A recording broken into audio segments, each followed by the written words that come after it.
everybody, welcome. My name's Tilly Budd, I'm the Community Connector for Openhand. Openhand is putting on this seminar tonight.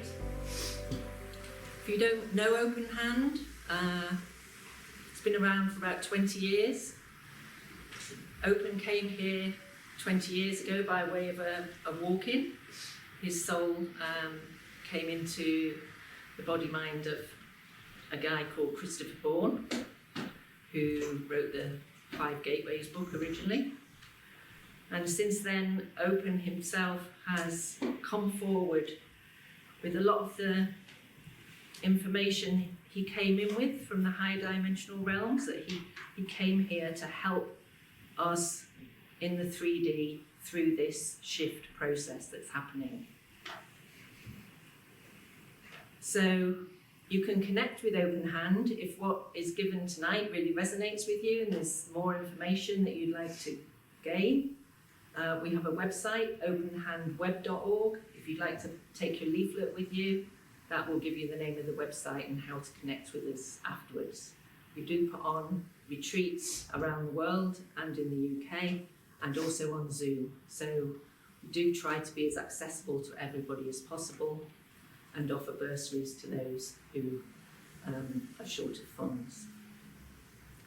So tonight, Open is going to talk us through the latest, what he sees as being the latest updates in the shift.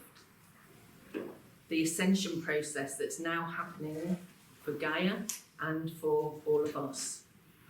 We are deep in that process. A lot of people don't realise that, but we are deep in that process, and we can become much more practiced at navigating that process if we apply ourselves. And a lot of the work that Openhand does is in giving us techniques to navigate the shift. So welcome again. Thank you so much for coming out on the rainy night. And I'm going to hand over to Open, who will be talking to us about all kinds of things, including the financial situation and how to navigate that best, which, let's face it, we need some advice on that. So thank you very much, everybody. Welcome, everybody. Thank you. Thank you. Thanks so much for coming out. It is so important right now that awakened people gather together and we explore, we inquire, we look at what's going on outside, and we feel, most importantly, what's going on within. Because the external, the shadow state, shall we say, is creating so much drama, distraction, and derailment day by day that we must take a different source for our information of how we navigate forwards. It must come from within. Most of the stories externally are pure distraction and derailment, just getting us disconnected from what we feel and know inside. But the real information, the real journey, the real trajectory comes from inside, of course. You know that, but I think it's bloody good that we get together and remind each other of that. When we do that, you can intuit, you can take certain information about what's really going on, but most importantly, what is your orientation in that? What is your orientation in that? What does that mean exactly? When you get up out of bed in the morning, what is your first orientation, your first commitment, your first direction? And when you go through the day, what's informing your reality in any given moment? That's the crucial question right now. And if we're not tuned into that, if we're not paying attention, we're going to go astray, we're going to go awry. We have got masses of intervention in the field trying to do that. And they're using AI, for example, through social media to ramp up the effects. And that's really coming on board right now. Let's look, for example, at what the intervention is doing, how AI is being applied, and how we can negate it. That's the most crucial thing. We're going to look at the benevolence supporting us and how are they supporting us. How, for example, can we use sacred geometry to take us through the matrix, through the system, and carve a pathway of light. How can we do that? What is this system now? How is the 3D, 4D construct we're living in? How is it terraforming? What are the shadow doing? What are they especially doing with the financial system? What are they doing? What's their plan with the financial system? I believe you can see it. I believe you can intuit it when you put all the pieces together. And mark my words well. What we've seen with the COVID bogus pandemic, that's just phase one. What's coming next will make it look like a tea party. This is their plan. The financial system underpins the construct we're living in. It keeps people's nose to the grindstone. And if they can control that, the risk is they control us. They have done for some considerable time. But there is a way through that. There is most definitely a way through that. I want to share my insight. I have a really deep interest in the financial system, actually. Actually, I have a deep interest in how you can explode the financial system, especially with cryptocurrency. That's been my real interest for several years. Actually, back since about 2013, when I got into Bitcoin, when it was about $500, and I got other people into it then too. And in 2009, just after the credit crunch of 2008, I felt then we need a new system of peer-to-peer decentralized exchange so that the hegemony of the fiat system doesn't continue to control people. And then Bitcoin came in. And it's a great means by which we can escape that. Bitcoin is only the first generation. There are others like Ethereum coming in. And I know in my soul, these technologies were introduced, at least the earlier ones, by the star-being nations or supported the development of those. Let's see how that technology might also help and inform us forwards, because it's a key part of how the 3D, 4D construct is terraforming. So let's take a look at that. Where's my information coming from? As Tilly alluded to, I work with a team of what I call higher dimensionals or ascended masters, if you like. I call them collectively Openhand. But this is not about telling anybody the truth. It's not about trying to stand on any pedestal and pretend, create some kind of iconization which disempowers people. It's nothing to do with that whatsoever. In fact, the beings that I work with want to have nothing to do with the past identifications that you'll hear of. I remember when I got to know them here in this incarnation for the first time, because when you come in as a walk-in or a soul exchange, it's like being plunged into multiple densities simultaneously. And you have to orientate yourself, and it takes some considerable time to integrate, strip out the energies of the previous incumbent, and it was an agreement, by the way, a sacred agreement, strip out those energies and integrate through and find a means of navigating connected to higher Ds, but also the lower. That's a big process. That's massive.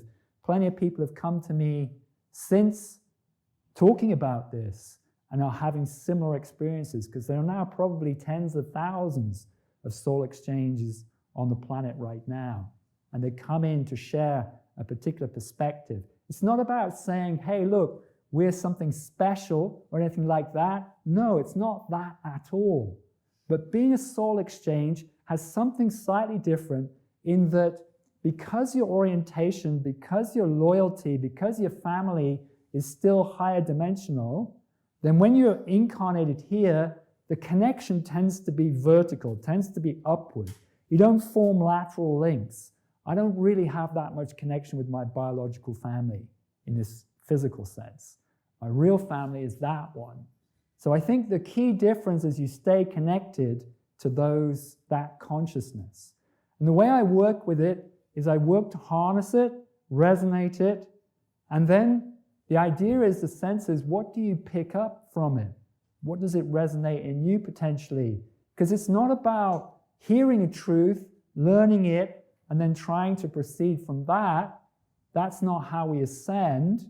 It's about activating dormant soul frequencies within. That's what changes reality. And so that's how I work. I'm working that way tonight. You're sitting in a field of consciousness. The more you can relax and surrender, I mean, of course, I'm speaking to the converted, but the more you can relax and surrender, the more we're going to connect in. With that in mind, I really would like tonight to be as much an energetic connection resonance as me speaking. So let us take just a few moments of connection and breathing. We're sitting in a protective space. We've set up that field. And I invite you to feel the connection, feel your alignment within it. So just closing the eyes a few moments. And whatever breath work you know well, works for you, gets you into that connected internal space, just a few moments of that. Inhaling, exhaling, relaxing. Just letting go of the sense of this small I identity self. Just letting that drop, letting that fall away. If only for a couple of hours, we can connect and resonate together. We can bring soul alive. We can bring the essence of you alive. Going to be talking about the Merkabah as our means of navigation. Going to be looking at what that is, how it generates, how it works within us. So just relaxing, breathing, just getting a sense of the connection to the energies, so drawing close.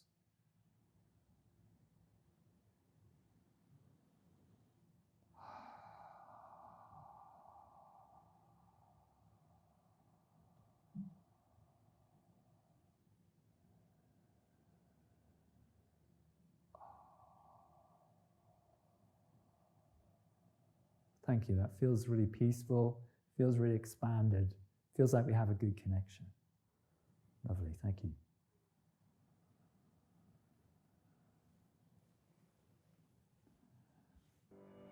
Let's take a look then at some of the things we can intuit is going on in the world, the planet right now. Firstly, you can see the evidences abound that we have major light infusions coming in from the galaxy and the sun at a key time, a key cycle in the Earth's cosmic cycle of life. What are they? What is going on? We're moving through a high energy segment of the galaxy. We've moved into that at a time when we're awaiting what can be called the galactic superwave, what the Hopi called the blue star Kachina. That's my interpretation of it, because when it comes into the atmosphere, comes in every 12,000 years, it looks blue. So we're awaiting that, but we're also in this high energy segment of the galaxy. In the solar system, the atmosphere on all of the planets is changing and changing radically, dramatically. It's supported, aided by the fact that the sun has moved into what's termed the grand solar minimum, 400-year cycle. You might ask, well, what are the sunspots to do with that? It's a 23-year sunspot cycle where you go through a maximum and a minimum and back up to the max. We're now in a maximum sunspot cycle, but within the grand solar minimum, meaning the sun's magnetic shield is lowering at a time when there are plenty of coronal mass ejections happening. We had a geomagnetic storm last week, for example, set off a lot of fires around the world, but you don't read about that in the fake stream media. It's not what they want us to believe or know. They want us to think it's about man-made global warming. But the real cause of climate change, rapid climate change, and if we can call it at this point climate crisis, to me, is the grand solar minimum through a high energy segment of the galaxy when the sun is lowering its magnetic shield and when the Earth is lowering her magnetic shield in the ongoing pole shift, is converging. And we probably have a window of about 10, 20, maximum 30 years before this all converges and we get the event, the solar micronova event, which is a burst of energy initially from the galaxy, which blankets the sun for 3 days. The mystics, the ancients have called it 3 days of darkness. And that agitates the sun before it explodes. You get a solar micronova. This is coming at the time of the pole shift, so it'll probably be the trigger for the final flip-flop of the magnetic field of the Earth, and that will be utterly devastating in the 3D. You're talking about the Earth's crust detaching from the mantle, flipping around. You're talking about volcanoes going off, rivers of magma. You're talking about 2-mile-high waves. You're talking about devastating storms. When I came in a car crash, I was shown prophetic visions of this, and I knew it was a knowing. It wasn't theory, it wasn't idea, it wasn't conjecture. No one and nothing comes out of that in 3D. No one comes out of that in 3D. That the ascension is the shift into 5D, 6D, 7D. Essentially, first through the Merkabah and then into the spirit light body. We'll look at what my interpretation of that is as we progress through the seminar. But basically, that's what I saw. Those are the visions I had. That's the knowing that I felt at that time. That's the most important thing to me. But then I did research the science and considered, well, if I'm going to share this with people, I should have some science to back it up. So I looked at the 12,000-year cycle, where you get these convergences, the last one being the culmination of Atlantis, the epoch known as Atlantis. To me, it was not just a place, but an epoch, a time.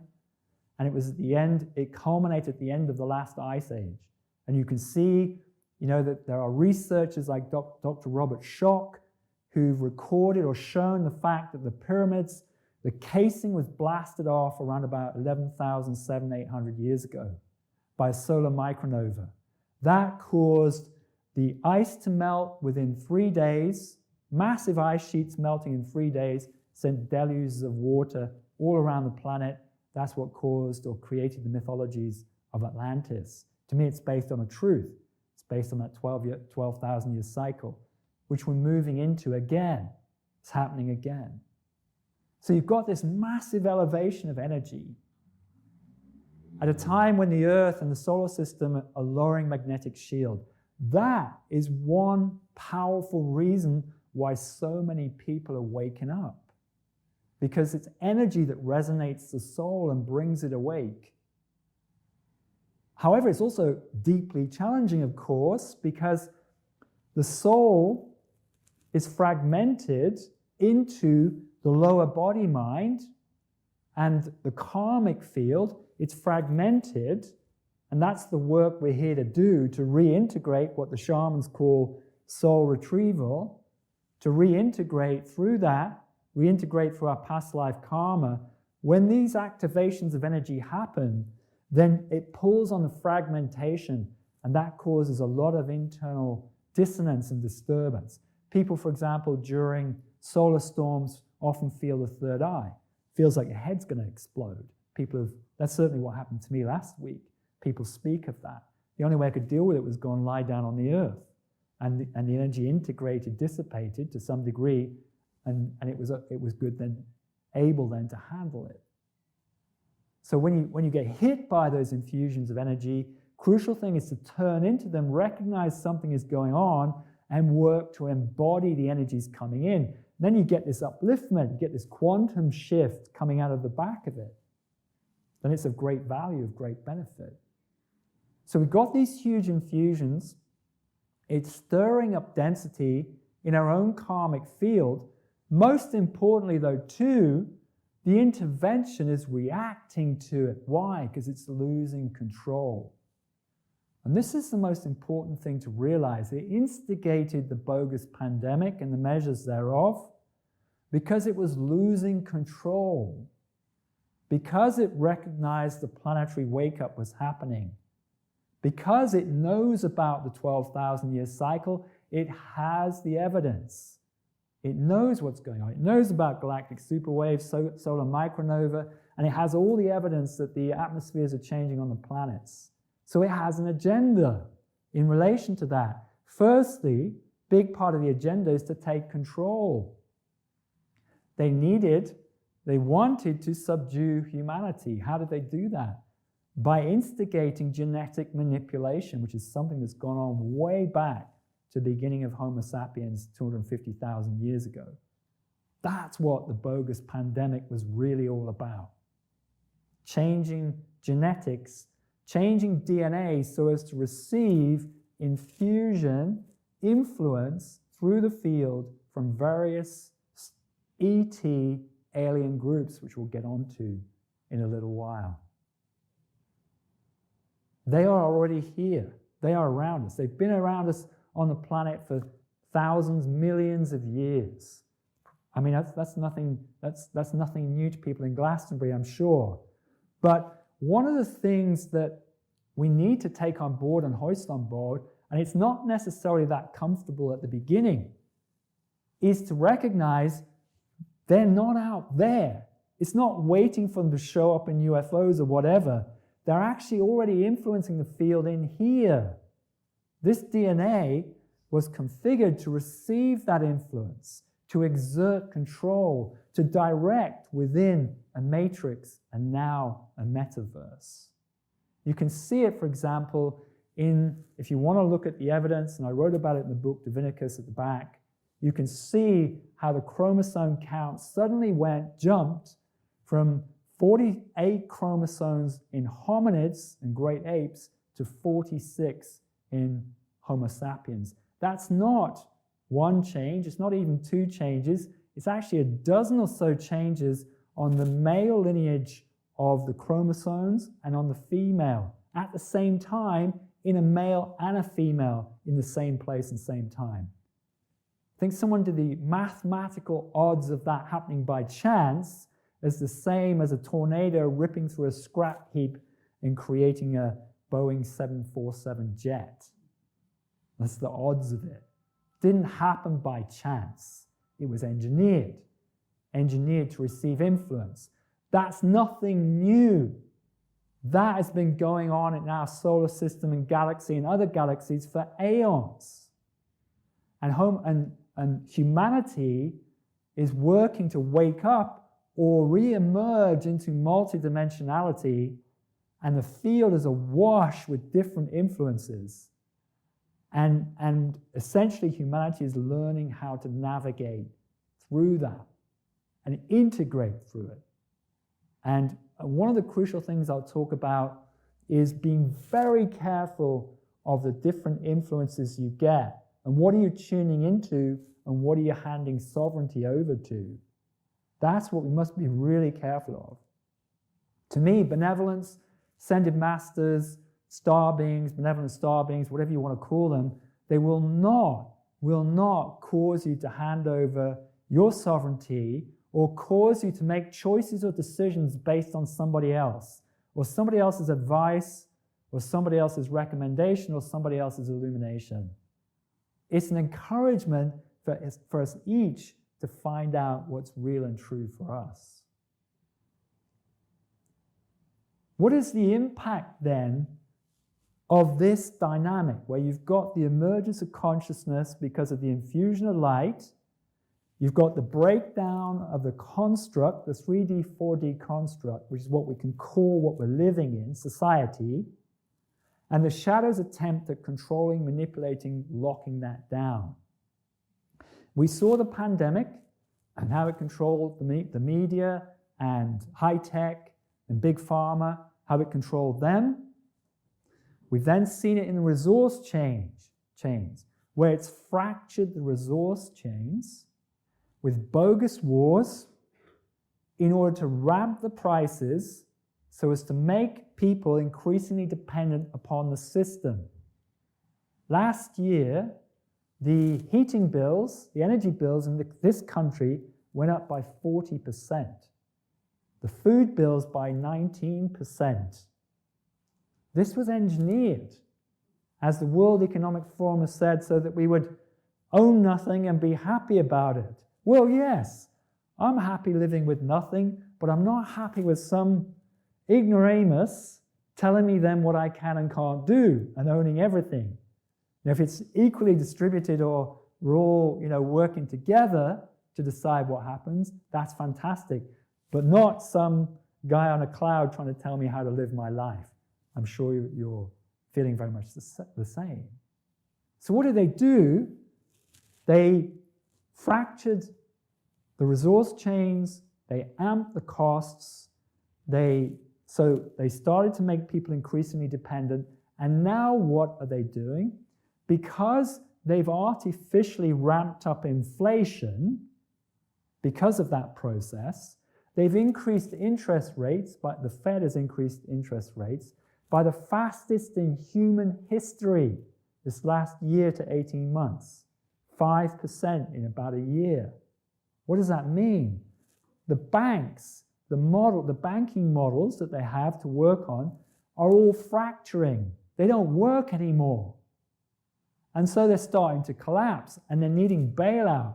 They're being bailed out in the USA, of course, right now. That's only why plenty of them are still afloat. I know this is heavy. I know this is like, I know you probably didn't come out to hear this, right? It's okay. It's okay. We can deal with it as long as we stay in the truth. Because what I'm saying has got some truth in it. We can deal with it as long as we stay in the truth.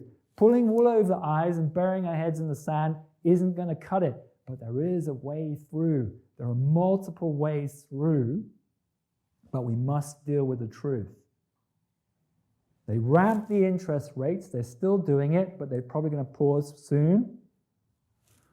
That's fracturing the banks. Why? Because, as we all probably know, they want to bring in central bank digital currencies. What are these? So when the banks start fracturing and they can't pay the deposits that we've got in them, because only a fraction of it is actually insured, your bank may say we insure up to 250K. Bullshit. They say that, but they've only got a certain amount of money for the whole system. In the USA, the 3 or 4 banks that have gone down have swallowed up most of that insurance in the USA. The next banks that go down, there's no insurance on those deposits, or very little. So what do? What are they intending to do? Well, there's this miracle solution of the central bank digital currency. When your currency is being swallowed into the bank, it's disappearing down a black hole. Hey, presto, here's this digital currency for you. We'll issue you from the government. Wow, fantastic, right? Straight to my mobile phone. Trouble is, they control what you can and can't spend it on. They switch it on and switch it off depending on whether we're being good citizens or not. That's what happens in China. That's what's happening. That's the plan for different countries. In Nigeria, they've just introduced a central bank digital currency, and they told the citizens you cannot draw out more than $225 a week cash. They told them, here's your central bank digital currency, and you can't draw out more than $225 a week. That's what they told them. That's how they want to control it. That's how they want to control it, and how they want to suck us into socialistic, communistic society. That's the bad news, right? Here's the bloody good news. Here's the bloody good news. The Nigerians all took to the streets. They all took to the streets. Only 0.5% of Nigerians have used a central bank digital currency. They want their cash. 50% of them have used cryptocurrency, decentralized, out of the hegemony of the financial system and the controllers. That's what's going on right now, but you won't hear it in the fake stream news, of course. They want you reading, like the BBC wants you reading about the banks collapsing in America. Why? Because it's all bloody orchestrated. Because then they'll bring it here. then everybody's saying, right, okay, well, I'm going to get my central bank digital currency and that'll be my savior. It won't, of course. That's the ultimate nail in the coffin. But there's pushback. There's lots of pushback. People are hacked off with all of this. They don't believe the fake stream anymore. They're turning away from the Bleeb and the Guardian and all that BS. We know who's funding it. People are turning away and they're saying, no, there needs to be another way. We need to break free of that. And the Nigerians are taking to the streets in that regard. And of course, the protesters in Paris recently because of their pensions. So people are taking to the streets, and this is, to me, bloody good because it's sending a warning shot to those who in control, so to speak. But I believe, I'll come back to these other points in a moment, but I want to stick to the financial system. I believe that cryptocurrency was always a white hat solution to the financial fiat system, which has been fatally broken for many years. Do you know they've printed about half the dollars in circulation have been printed since the start of the pandemic? About half in circulation. They're just printing money like it's going out of fashion. Of course, it is going out of fashion. It will cease probably to be the world's reserve currency fairly soon. Who knows when, but relatively soon. The point of cryptocurrency, okay, a lot of people are concerned about the technology, getting their heads around it. They're concerned about regulation coming out of the States. What they don't tell you is that the likes of China, the likes of Saudi Arabia in the Gulf states, Russia, they're amping up their application of cryptocurrency and mining of Bitcoin, for example. They don't tell us that. And Europe's establishing regulations for cryptocurrency, as is the UK. It only seems to be at the moment that the USA are really fighting it, trying to lock down. But I believe passionately that this is one key way we can break down the hegemony. And I would encourage all to look into it. Of course, it's a new technology. There's a lot of risk to it. But it's decreasing all the time. Take a look at the likes of Ethereum, for example. It's still up 10 times on pre-pandemic days. It's still up 10 times, even though it's gone up and down, still 10 times higher than it was. You can earn a staking reward on it and live from that. This is going to become really important because when the CBDCs come in, we want to have that financial freedom to some degree at least to be able to channel it in that way, and you have the freedom to be able to spend. Now, what's going to happen when the banks start collapsing and everyone who's tuned in digitally, electronically, who have some wherewithal and nous about cryptocurrency, what are they going to do with their money? Well, they're going to take a risk, and that's what's happening, moving across to crypto. And so every bank that goes down, you see a sudden spike in Bitcoin. Yes, they've been suppressing it, but it's waiting to explode. It really is. That's what I feel.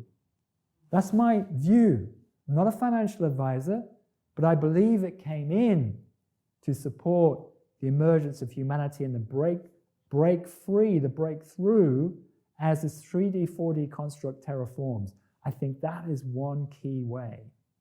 So watch for those possibilities. If it comes to you, if you get reflections, synchronicities, I mean, fascinating. This is the Ethereum logo. It looks just like the Merkabah, or similar to it, right? If the synchronicities speak to you, go and investigate. There are relatively simplistic ways of getting into it these days. I'll let you research them. Companies like Revolut.com. Okay, I haven't used the bank. It's an online bank. It stores crypto.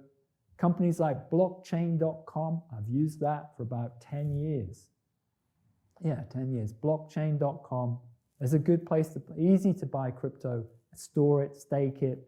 There's another one called Swissborg.com. Again, it's pretty easy to buy and stake, even if it's small amounts. we're talking about massive growth of these currencies as the fiat devalues. Likelihood is, even though there's been all this regulation, control, and trying to suppress. So this is one way, but look for other ways, like gold and silver. I don't mean necessarily storing it in a bank or a vault. I mean small amounts, just there, just in case you might need it, because the value of that's going to go up too. Making sure that we're self-sustaining as much as possible locally. Like, we have this great organic market here in town every Tuesday. And, and we're farming, creating, growing up on, behind the Tor. What's the Paddington Farm? That's the name I was looking for. Let's use it. Let's take advantage of it. Let's get off the system as much as we can as well. This is really crucial because rapid change is coming in the next 6 months to a year. We can navigate through, yes, but let's work to generate some openings of freedom. Now, when central bank digital currencies do come, assuming they do, depends on the degree of pushback by British people. When they do come, if they do come, I don't think it's necessarily such a tragedy, such a bad thing, not necessarily, providing you have freedom as well, providing you can spend outside of the system, outside of their system. I think if enough of us do that, they aren't going to be able to control and lock it down completely. I don't believe that. Look what's going on in Nigeria. Too many people own it. 25% of people in the UK own some kind of cryptocurrency. Phenomenal. Early days yet, still. But the network growth effect is massive. I think this is there to help us, but other ways too, in places like this, we're tremendously good at helping one another with the transition towns movement, which is also growing, expanding, and local economy. I think that's massive too. Now,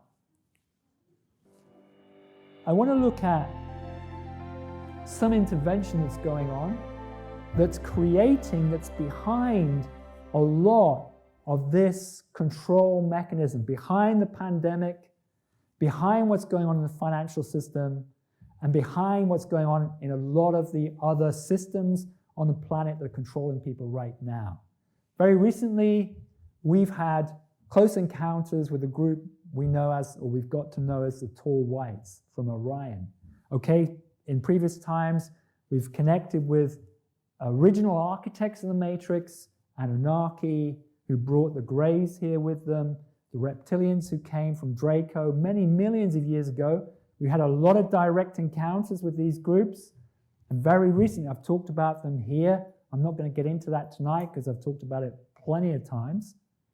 And people, I think, are getting more au fait with those 3 layers and what they're about and what they're doing. I want to talk about this layer in particular, because this is something we encountered recently.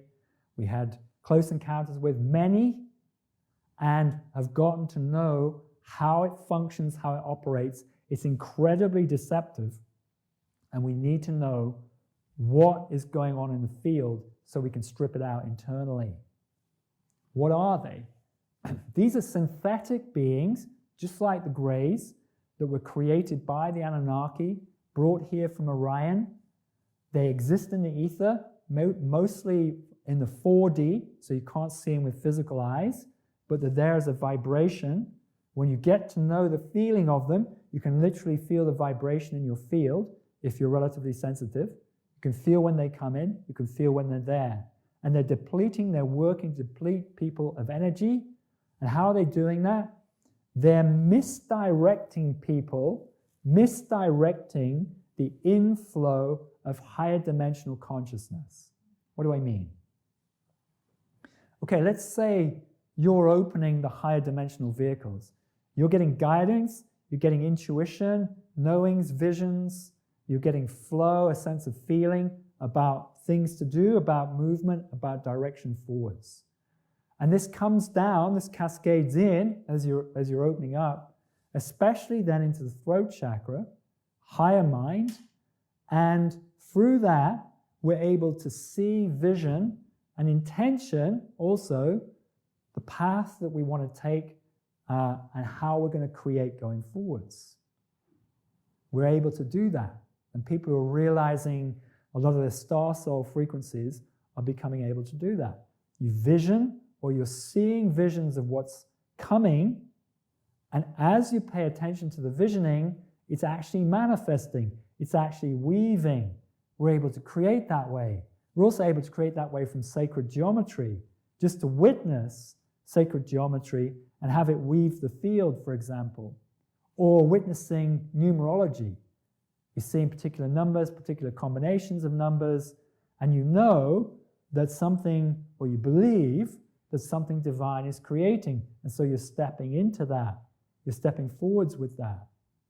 Just by the fact that you're noticing it is already weaving the field. Your consciousness is weaving the field by noticing it. These beings are incredibly clever. The energies come in, they have an agenda for the direction of the planet, a very mathematical, precise agenda, which has adaptability, fluidity in it, which can direct people in down different channels of what we can call the matrix. You've got visions, you've got energy coming in, you're having visions, feelings, senses. That's weaving, and now it gets subtly adjusted. The identification, attachment to a particular outcome, whether that be physical, practical, or spiritual, some kind of spiritual agenda or goal, to run a workshop, to gather loads of people, for example. The energy is coming in and it's being subtly diverted around the 4D, blocking the infusing 5D energy. This is what I witnessed happening. This is what in our group we started to see happening. How do you know it's happening to you? Because you start getting caught in repetitive patterns and behaviors, even though you feel like you're following guidance, but also it becomes very depleting. After a while, you kind of look back and you wonder where the guidance went. And you wonder why you're feeling, under the weather or lacking energy, or suddenly, for some reason, you notice the juice of life is draining away. This is because it's being rechanneled into this metaverse matrix that they're applying. Be especially careful of AI and social media. What is social media doing right now? What is social media doing right now? It's trawling your user activity of the internet, whether it be on a particular social media platform or whatever. It's trawling what you use, what you visit, and then it's feeding back to you exactly what the ego wants. And in doing so, it's using AI to do it. In doing so, it creates what I'm calling the 3-second social media dopamine spoon feed. It's a release of dopamine from the brain that gives you a kind of okay, feel good 2 or 3 seconds. So that text comes in, or you're on Instagram and you're flashing through your feed, and you get a momentary upliftment, and you get a dopamine hit or a dopamine release from the brain, and it feels kind of good. That's intentional. That's what they're doing. That's what AI is doing. That's the dim shadow of divine synchronicity, where you're stepping into a multidimensional landscape. Everything's clicking in for you. You're feeling the numerology. It's coming through the heart, and you feel that aha connection. That's the real creativity. This is the dim shadow of it. The 3-second social media dopamine spoon feed. How many people do you notice walking down the bloody street with a mobile phone in their hands? How many do you notice? And glued to it, stuck on it. It's obvious, isn't it? But it's ramping up now because of the application of AI. And we've got to be really careful of that, because it's so addictive, and then it pulls consciousness into that metaverse, which is where they're wanting to take humanity, or a swathe of humanity. And that's a key part of that agenda. They know this convergence is happening. They know they have to go off planet to achieve it. That's why we've got SpaceX, exploring, traveling to the moon and then Mars and then wherever, and ramping the speed with which they do it up. That's why we've got that happening.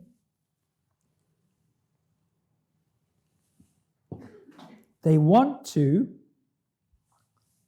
reprogram this as a synthetic vehicle to receive EMF that they control. And that's what the satellite belt around the planet is also doing. That's what it's doing. Changing this to a synthetic vehicle with nanobots through it that receives transmissions of energy that they then control. And I'm coughing. I know why I'm coughing. I'm going to cough just a little moment longer. And maybe other people start coughing in there. I'll explain why.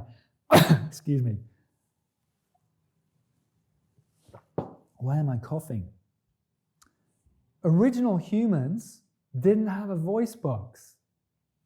Original humans communicated through telepathy. The voice box, beautiful thing, right? We can sing, we can hear one another speak, but you're having to interpret my words as you're hearing them. In some ways, it's a distraction from the energy that you would otherwise feel. I'm trying to radiate the energy too. But in some ways, it's a distraction because you're having to interpret in the mind what I'm saying. We didn't have a voice box originally. Original humans didn't have that. The voice box came in like that in the genetic record overnight. Overnight. I'm flying into Australia recently to run a retreat there. My throat starts to go into bloody overdrive because the DNA is being changed. What I had an understanding of was that being in Australia, they had a different genetic strain of what they were applying during the pandemonium, the pandemic. A different one. So my throat explodes because you're walking into that environment, you're walking into that energy, and it's triggering this off. And it's an old genetic, it's an old DNA from the hybridization times when Homo sapiens was created. And that, what I realized, is causing this blocking of the infusing energy from happening. And different signals are then coming in through that dimension, through that density to block. And so what I found was the activation of that consciousness, of that DNA, was happening and breaking down.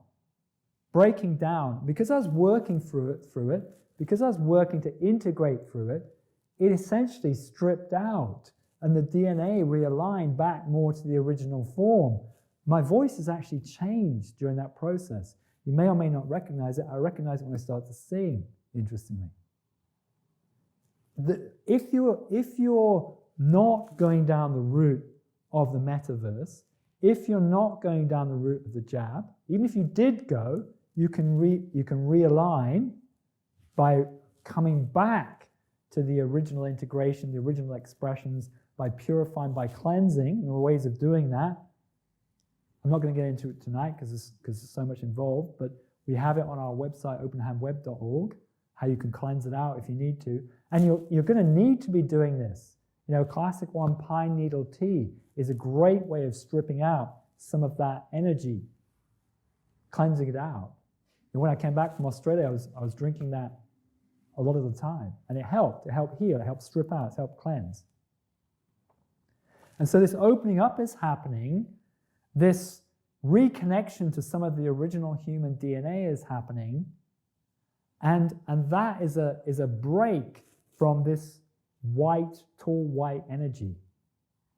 It's coming in through the field, it's programming repetitive behaviorisms, pulling people in, it's depleting energy as a result, but you can break it You can break it through breaking those patterns, breaking the conditioning. Watch when you go into repetitive behaviorisms. Break into those, break them down. Allow the soul to speak more spontaneously. You're going to work. Even if you're going to work every day, you can pick 2 or 3 possible routes and just go a different route, even if it takes a bit longer. And just see what the synchronicities are that you pick up, because then you're breaking the patterning. The problem is when we get into this kind of day in, day out routine that is a part of that system, or when you're at work, just stopping to breathe, just stopping to connect, every half hour or so, just doing that will break that system too. Fasting is another powerful way to do it.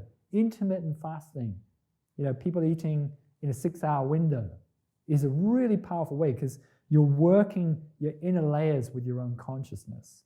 Cold plunging and sauna is another, mixing the two, is another real powerful way of breaking this out. Again, because you're infusing your body and your mind with your own consciousness.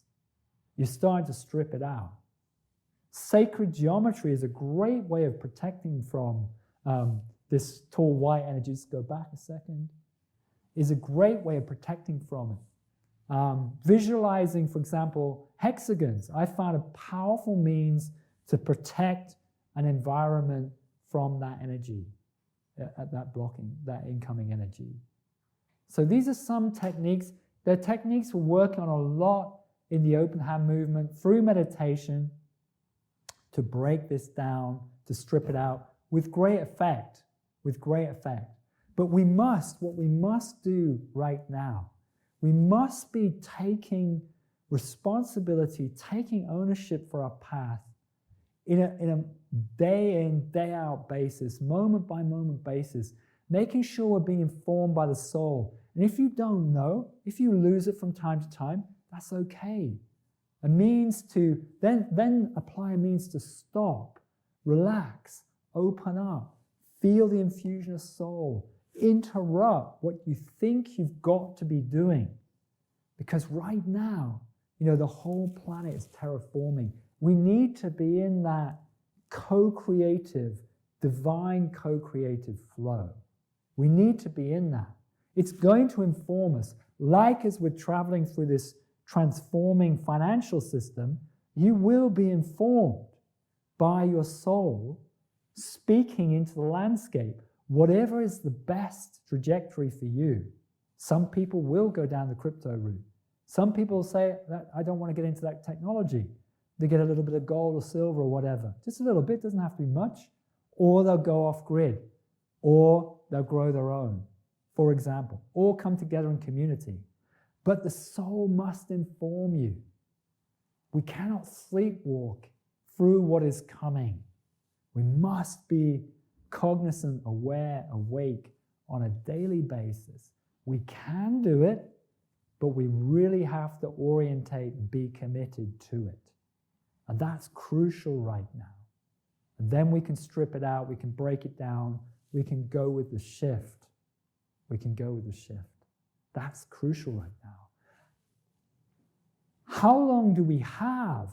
And what is the sense of the orientation that we need to be applying? I'd like to show a little video. I think that's what's up next. I'd like to show a little video. Yeah. And it's just an energetic sense of the energy of the times and the feeling of transitioning through. Just an energetic sense of that. So I'll play that.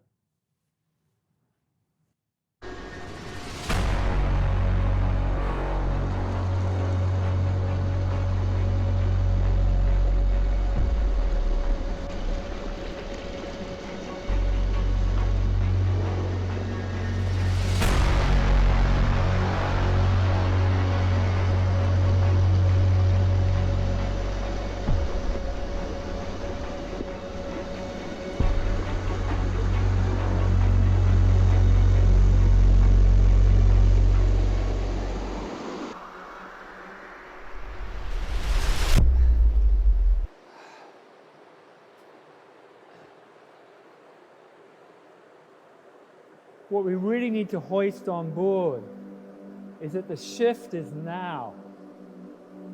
It's really easy to understand that this grand galactic convergence is happening, and at some point there will be this solar micronova which will irradiate the solar system and trigger the final shift of Gaia into 5D. Yes, maybe that's 10, 20, or even 30 years hence. We're in a window right now that is shifting toward that. But we cannot wait for it. We cannot be sitting back hoping that something's going to transform reality around us. Because we're already moving into a high energy segment of the galaxy. The sun is lowering its magnetic shield, so is the Earth in the pole shift. And so we're receiving this tremendous infusion of galactic solar light, plasma, charged particles, uplifting, elevating consciousness. It's happening now. But uplifting consciousness also has another dynamic, the other side of the coin. It brings up all our karma. It stirs up how we are interrelating with society, in relationships, how we live and work. It impacts every single aspect of those dynamics in life.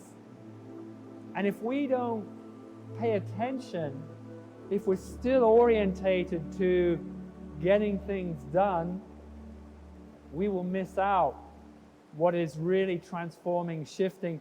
We'll miss the grand opportunity. We must turn into it now. We must feel the triggering on a daily basis, the triggering that limits, that binds, that attaches us into the old reality. We must break through these ties, unravel them, break them down, dissolve them, work through the karma, and on a daily basis. And then we're going to go through these progressive shifts that breaks down the attachment into the matrix and how we're invested and integrated into that old construct. You can see how it's becoming unstable right now. You can see how we can't rely upon it. It's getting increasingly ridiculous. You know, the mainstream media, high tech, the financial system, the resource chains, it's getting increasingly ridiculous. And the more invested in that we are, the more we'll be hijacked by it. We've got to have the courage to let go and turn into the center stream of this immaculate transformation, this unfolding, this incredible shift that's going on. Feel it coming through you. Let it animate who you are. Be the expression, the actualization of all of that, because you are that. You are the movement. You are here to be that, the amplification of it. So let it come through you. Let it uplift your being on any given day. Feel the joy of it, the incredible magnitude of it. Feel the interrelation with nature. Let it uplift your being. Embody it. Step forwards with it in every aspect of daily life. Then this trip back home, this trip into higher dimensions, back to the galactic family of life, is going to be absolutely immaculate. The shift is now. Let's work with it now. Let's draw the incredible benefits of it now. See you along the flow.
there's a crucial message or a crucial part of that film that is often overlooked.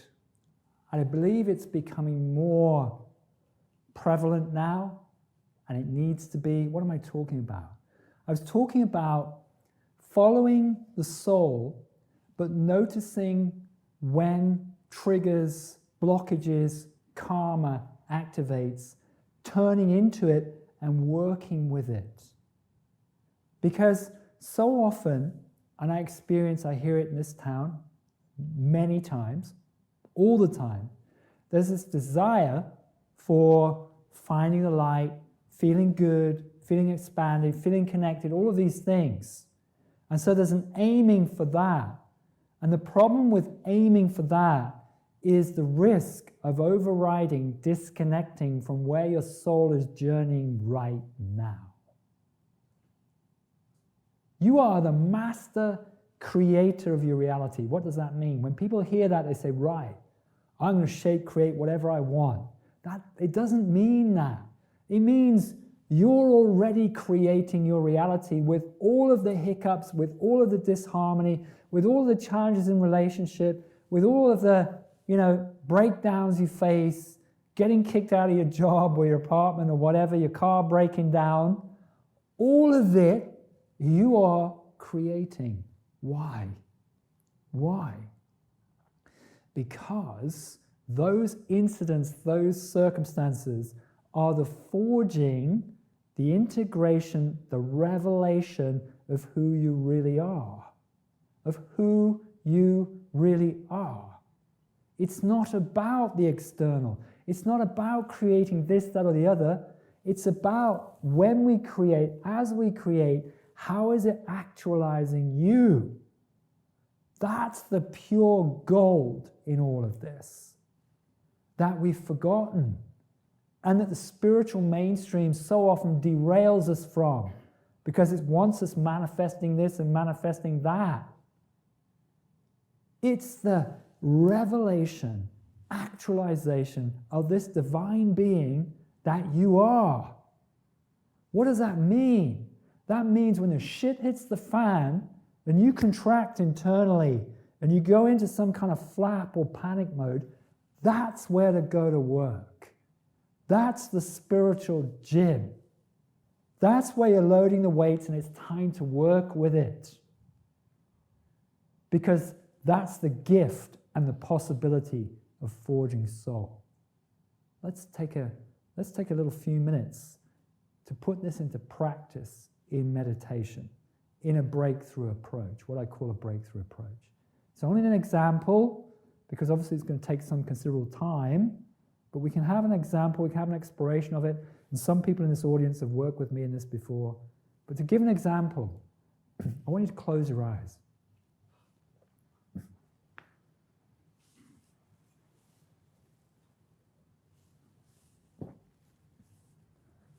Okay, so I have talked a lot about the transformation of society, of the planet.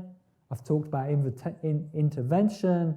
I've talked about the breakdown of the financial system as it's happening, the resource chain, you name it, all of that. The shift is probably having an impact on all your relationships, family. Some will have gone down the route of the pandemic, the vax. Maybe you didn't. And maybe that's causing disharmony. It has for a lot of people. It has for a lot of people. Crucial thing is we don't deny it, don't avoid it, but go deep into it, because we created it. We're a co-creation in it. So I want you to close your eyes and I want you to visualize those situations, circumstances in your life that are causing you challenge, disharmony, disruption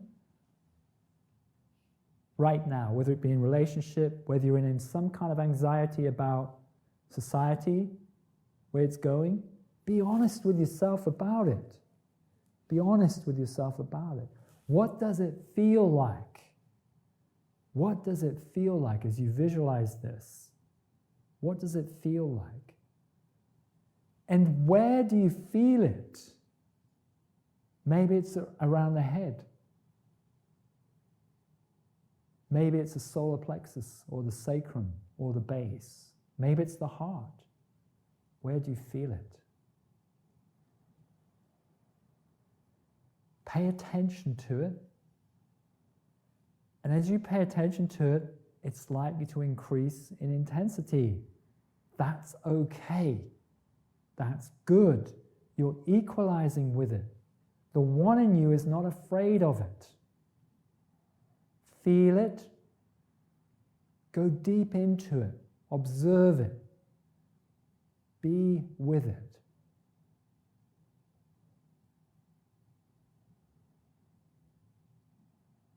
Now, it's important when you start feeling it to express it, animate it. Now, I'm not going to get you doing that in this room necessarily, but you can animate, express it inside of yourself.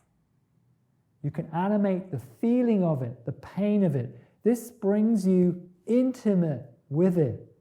You start to break down your fear of it by getting close to it. So as I pick this music track, this piece of music, I want you just to feel, be intimate, and work internally to express the feeling you're having.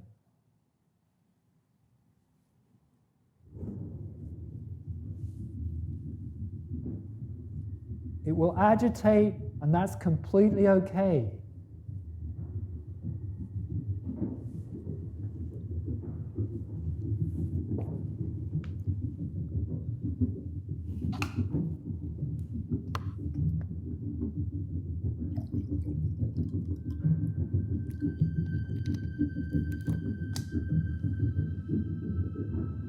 Keep working it, keep feeling it, keep moving it.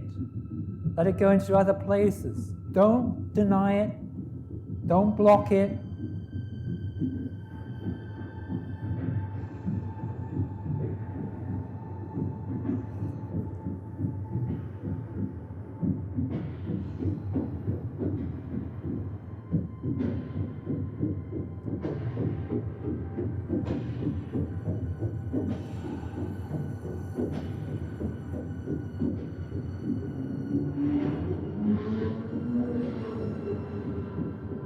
Witness it, feel it. The one in you is not afraid of it. Be present with it.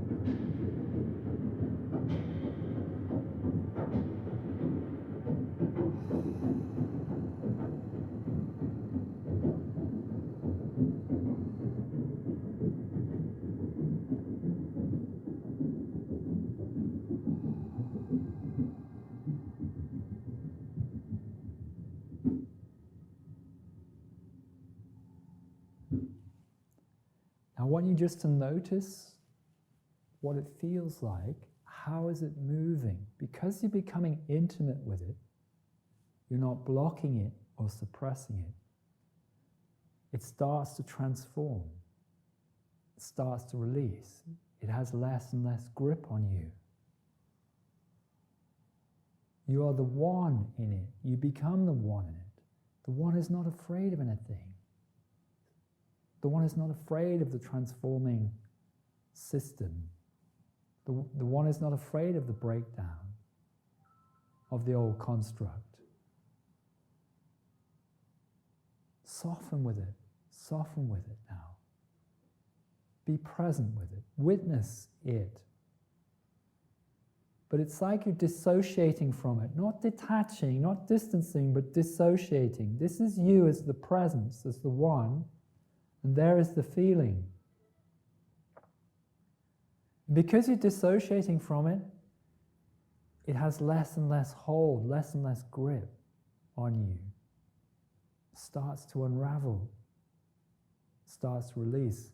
And when I play the next music, I want you just to breathe into that release, like a knot unraveling itself.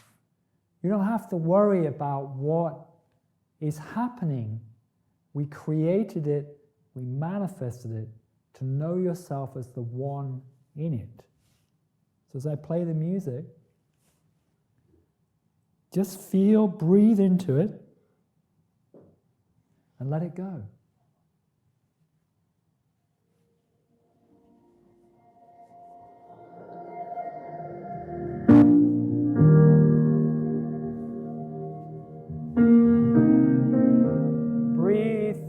unravel, unwind, let go.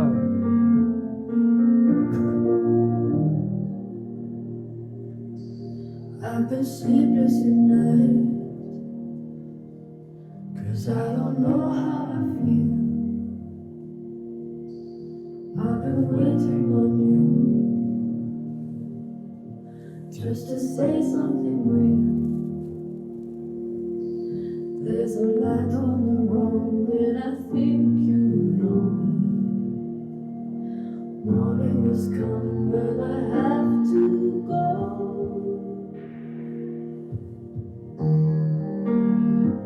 I don't know why we need to break so hard. I don't know why we break so hard. But if we're strong enough to let it in, it will. We're strong enough to let it go. Let it all go, let it all go, let it all out now. If I look back to the start now, I know I see everything true. There's still a fire on my heart, my darling, but I'm not burning for you. We started it wrong, and I think you know. We waited too long, now I have to go.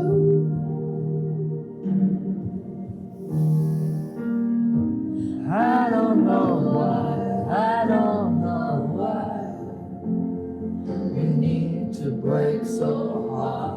I don't know why we break so hard.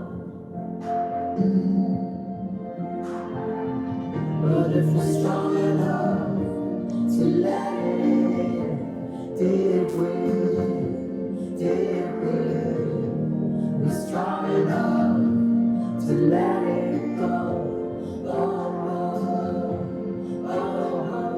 Let it all go, let it all go, let it all out now. Let it all go, let it all go, let it all out now.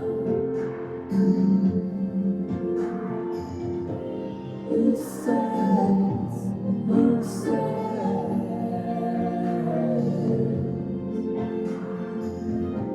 who says, who says,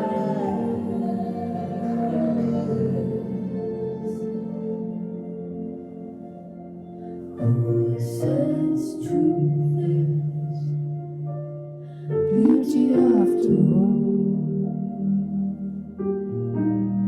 And who says love should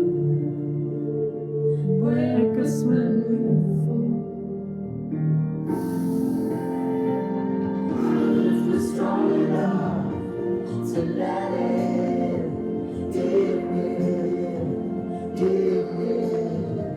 We're strong enough to let it go. Let it all go, let it all go, let it all out now. Let it all go, let it all go, let it all out now. We're strong enough to let it go.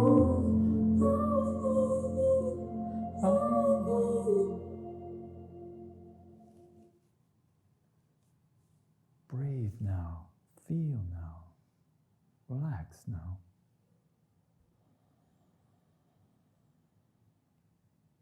Let it all unwind. And feel the soul rising in you. Right from the base up through your body on the in-breath.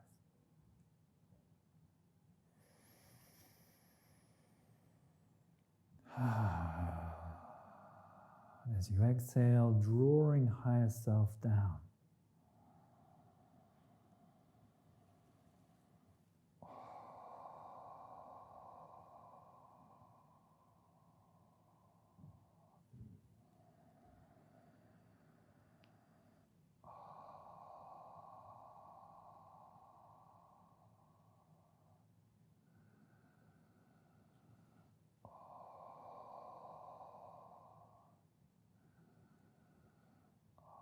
You might well feel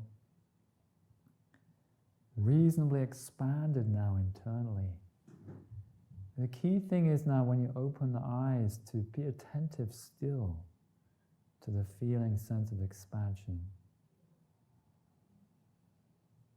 Because it's so easily lost if we just identify with what we see externally. As you open the eyes, just staying present with the feeling. Nice lot of energy moving in the room. It's really great. So if we're attentive to that, it will grow.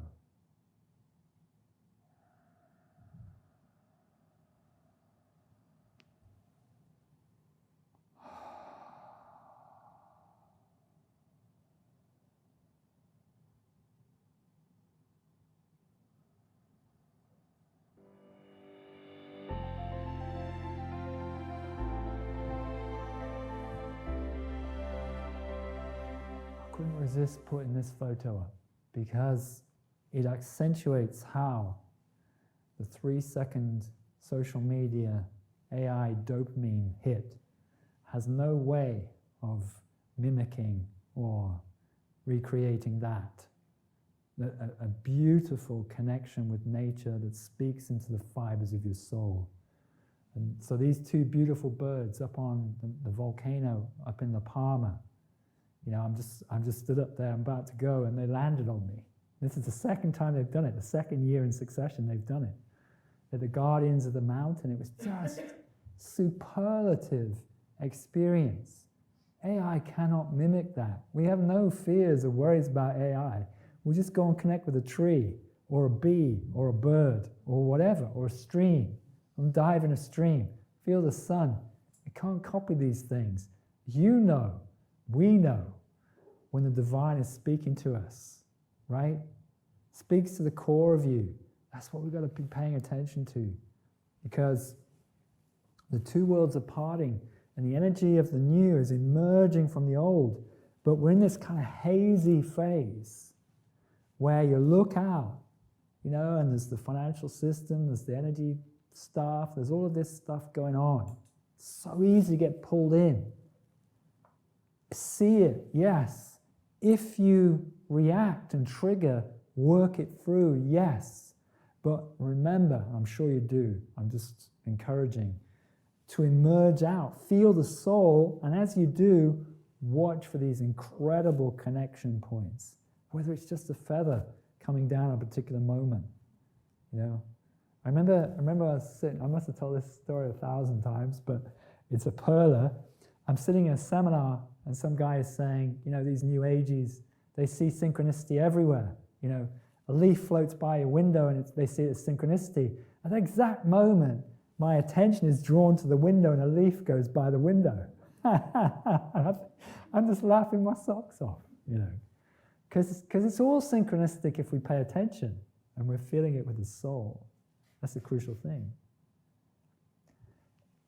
If we take center stream then, if we turn in, if we embrace what's coming up, what we're creating already, and we hit these boulders, and we've got to work them through, and if we do work them through using something like that example we've just done, what's going to happen then? What is it going to lead to? Well, you almost certainly have heard of this. You almost certainly have heard of it. But what does it mean? Please. Yes, go for it. Go for it. Go for it. Go for it. Yes, no worries. You will have heard of this, of course, the Merkabah, what the ancients have called the Merkabah. But what does it actually mean? And how can it help you thrive through what is coming, what is unfolding. Let's explore that now, and let's do a meditation with it so we have a sense of it, what it means for you and how you can work with it.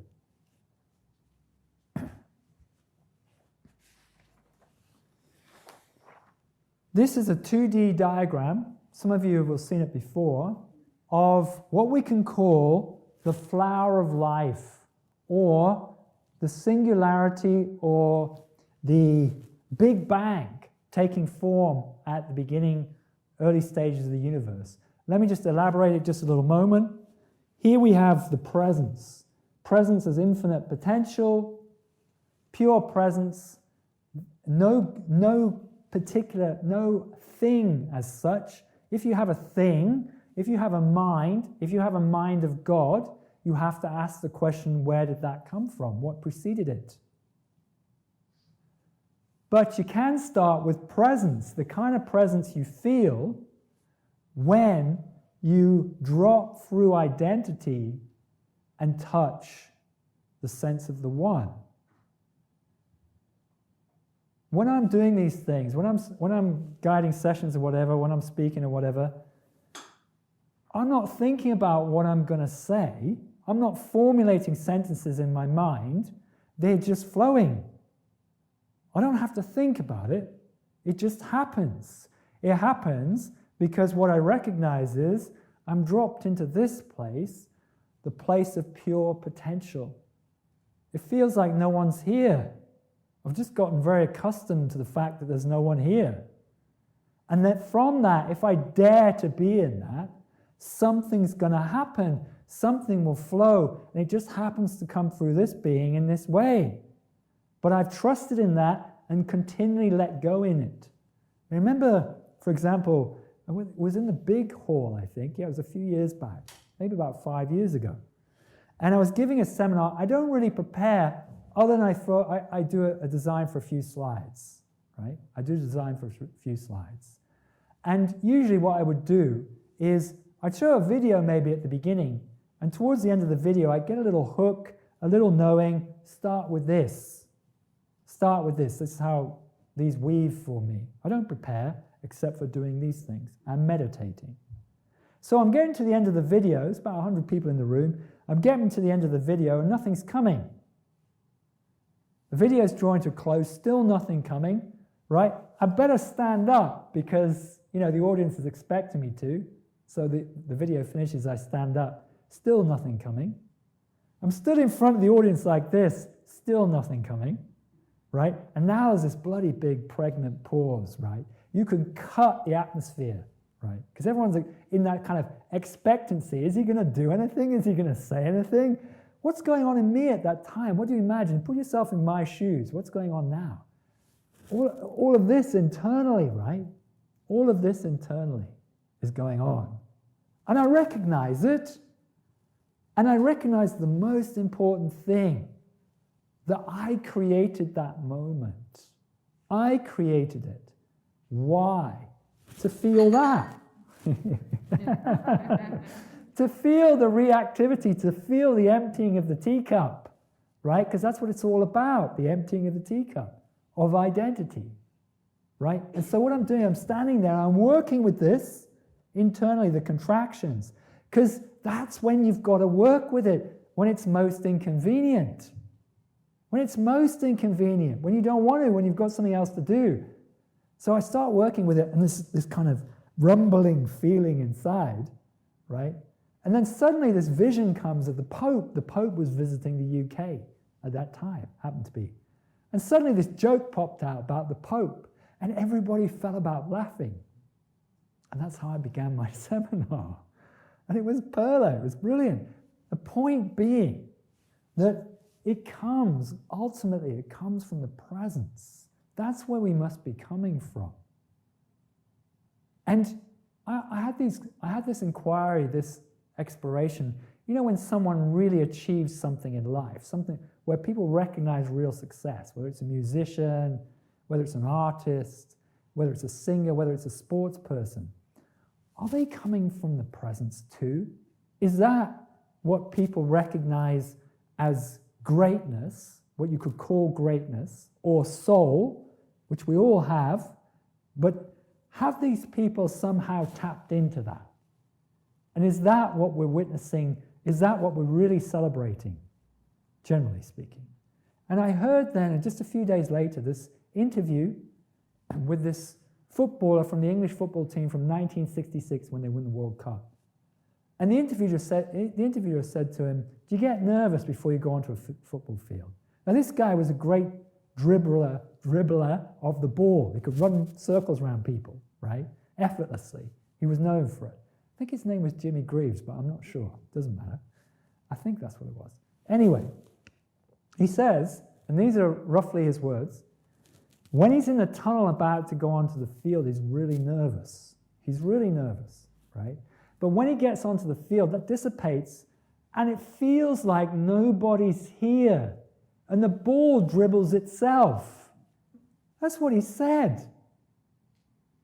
That, to me, is the presence of the One, just effortlessly flowing through life, creating the torus, creating the flower of life, in other words. And to me, that's how the universe came into being. We had this presence that had the possibility, given an infinite time, because there was no time, of just exploding. But into what? Into something? No. Because if you postulate something, you're saying something came from nothing. I'm saying two flows of consciousness, out and in, what the Brahmins call the out-breath and the in-breath. And that relativity crystallized over time, cascaded down and crystallized over time as form. Us eventually sitting on these chairs. Except if you look into this body, it's 99.999 reoccurring percent space. And that which isn't space, which is what you could call matter, isn't matter at all, but energy, consciousness. It isn't a thing. It's not physical. Physical is a judgment, is an interpretation of reality, of consciousness. And that's the confusing thing. The One, the presence through all of this, has separated into multiplicity of form, of relativity of consciousness and created constructs, and we've gotten lost in it. But if we emerge out, and you get that sense of just pure, unadulterated knowing and sense of self, the witnesser, the presence, it's behind the eyes. It's not light, it's not dark, it's not up, down, it's just there in the background, right now. And this is who we are. We never changed. We never changed. That is eternal. That's where we truly become the One. But it doesn't end there, right? It doesn't end there because if the blue lines represent unity consciousness and the green represent ripples in time-space, densities, dimensions of existence, and this would look like, if I blow it up into 3D, it would look like an apple with a core and a vortex down the middle. If I blow it up into that, then what happens is you as presence are riding a wave on this vast ocean of consciousness, a wave that we can call the soul. You're doing that. So you're not only the presence, but you're a wave called the soul. And a unique wave, too. Hence, we can all be different and unique and still be the One. You're riding this wave of the soul, but something happens. You're coming into reality now, into the dimensions, and attachment happens. And so from the soul, there's fragmentation into different attachments. Physical attachment. That could be identification, where I get injured, sick, ill, where I have minimal resources and I'm afraid, I'm worried, and that might trigger then on the emotional plane. Or in relationships, I get attached. I get attached to another, for example. That might be then when I'm getting fragmented on the emotional plane. I'm looking for my soulmate or my twin flame. I don't believe the twin flame ever manifests out there.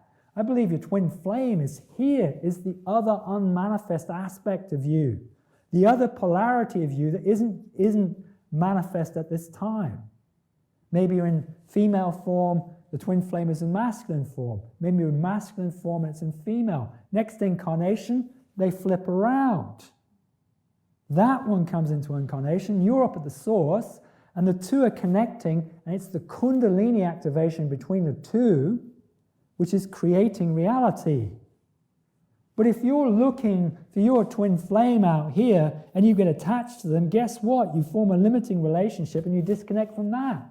And that's what a lot of people are doing. Fragmentation then on the emotional plane or the mental plane, like in the pandemic. We turn science on its head through a lot of programming, conditioning, fear-mongering. Apparently, I can take I can walk into a restaurant with my mask on and I don't get COVID. I can sit down and eat, but COVID knows not to come near me. Or we isolate a country because COVID will come in. But it transmits through the air if it does transmit, a virus does. We turned science on its head and programmed everybody through fear. Because you're going to get a £5,000 fine if you go out into the countryside, which is the best bloody thing you can do. Right? And then we think, we're afraid of the police, but the police work by consent, meaning if I don't own up to who I am and I don't consent to their legislation, there's nothing they can do to you. I got stopped 4 or 5 times traveling around Britain. Quoted the common law to them, they left. But we're programmed by fear. Oh, I'll get a fine. Do you know how many people were actually prosecuted in Britain because of breaking the Coronavirus Act? Do you know how many people were prosecuted? No. Zero. All the fines, all the bogus media in the BBC and the Guardian and everything else about what you're going to get fined if you do this, that, or the other, if you open your business or you go out in town or you go out in the countryside, 0 people got prosecuted. Why? Because the act didn't stand up. It didn't stand up.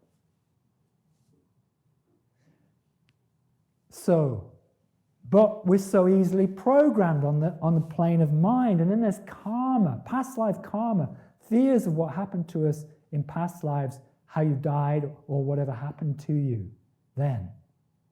Because we identify. We identify with the nature of reality. For example, it's going to sound a bit gruesome, but a lady who had a past life where she was decapitated, where she was guillotined, right?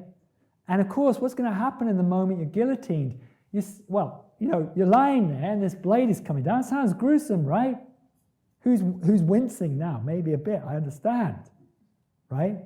But it's all an illusion at some level. You might say, well, it's easy to say that.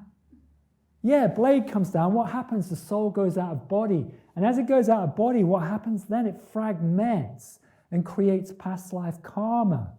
How does that karma manifest? For this woman, it meant she had agitated nerve endings in her body. Why? Because she's out of the body after the guillotine has happened, and she's looking down on the body, and the body is still doing this.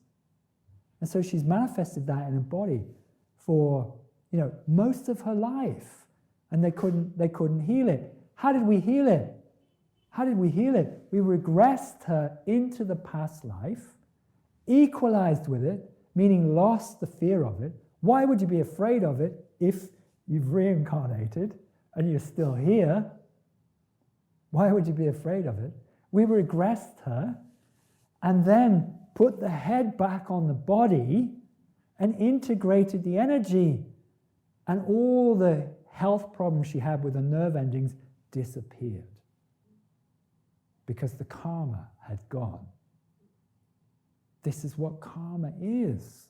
Identification with the physical, identification with the illusion. And this is what we must work through. Why? Because Because what's happened is you've got an interdimensional alien force that sees this and has bundled it up, and it has invested it in society. We're afraid of certain things. We don't want to be on our own, or we're afraid of not having resources or whatever. So it gets people to work for them, or gets us to connect in social media rather than say for here, for example. Or we're afraid of being on our own, as I said. So it plays on these fears and bundles it into society. But if we are prepared to break that control by breaking it inside and becoming the one, just in that simple example that we did, what we're going to do is break all of this programming, conditioning, and karma down progressively inside. It's going to come up, though. It's going to keep coming up in waves. You break through one layer, the next past life comes up. You work through that, the next one comes up. And you may not even recognize you're going through past lives. You're manifesting it externally. We were running a pilgrimage to Egypt. I think it was earlier this year. Or was it last year? I can't remember. We've done two. Was it the one before? Doesn't matter.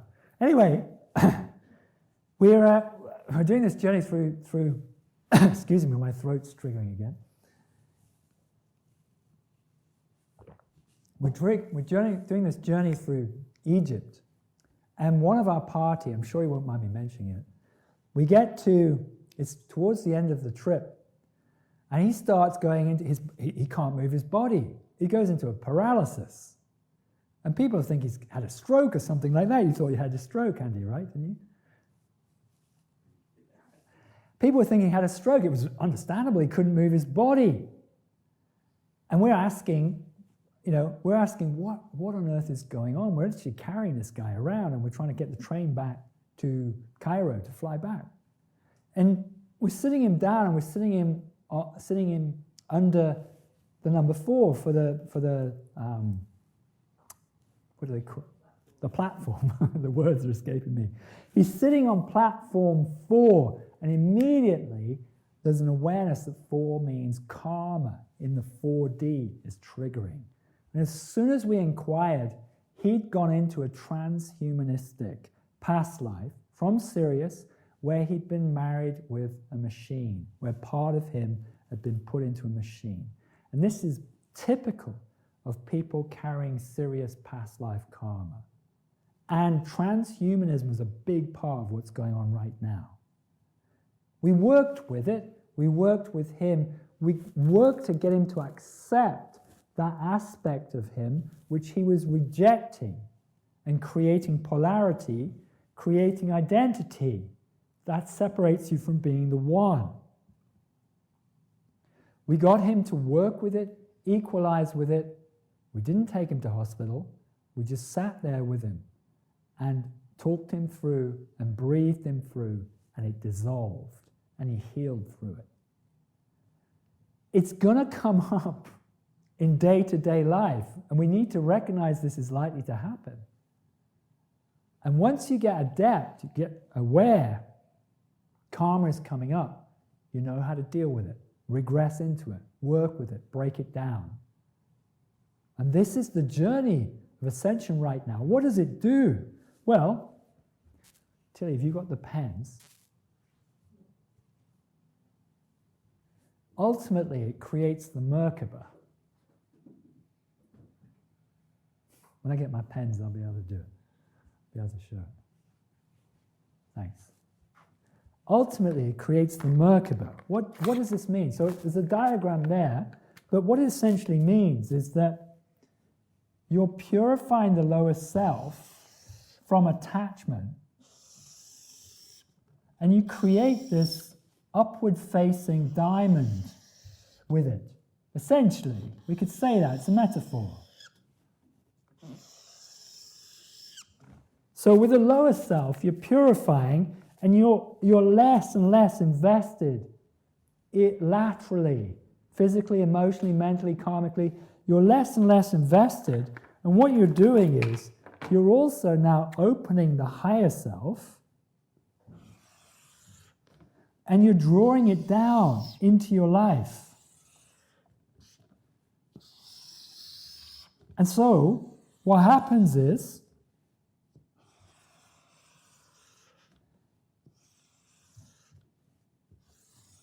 no longer, I think you can just about see that, no longer is your life determined by the machinations of society and the external, but you're being infused by higher dimensional consciousness, and your lower self becomes like a chalice, which is receiving that energy and acting on it in the 3D, but you're being informed from the higher self.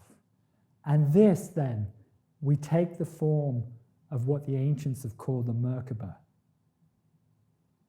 And that is going to be how we successfully mediate through what is now transpiring and coming. And I should also say, important to recognize, it is by transversing or traveling through this terraforming world that you activate the fears and attachments necessary to forge that. Anything you encounter which triggers you in some way becomes an opportunity. An opportunity, because if it triggers you, you're not being this. You're still being that in some way, shape, or form. You're still being the identity that in some way is victimized by it all. So there's the golden opportunity of it. Your car breaks down, you're dumped in the middle of nowhere, you know? Or you don't have the money to pay the rent for some particular reason. Or you have a problem in a relationship. Something's triggering. There's the point. There's the opportunity to go to work, because you recognize an empowered person takes ownership of what we've created and then works in, asks, what am I identified with? Can I let it go? And as I let it go, I integrate that fragment of soul. It comes into the Merkabah. It forms the Merkabah. And now I'm journeying with these two integrated flows. To me, this is the Merkabah. And this is how we can transition through what's happening in society right now. What I'd like to do is to do another meditation where we get a sense of, it's only a sense because we're only here a short period of time, but I just want to give a sense of how we can work to activate the Merkabah and the sense feeling of it, what it's going to be like, or what it is like.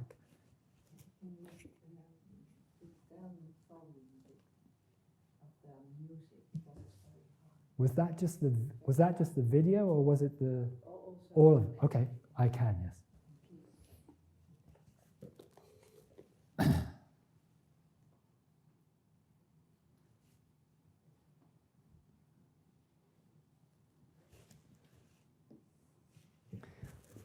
Okay, so let's close our eyes.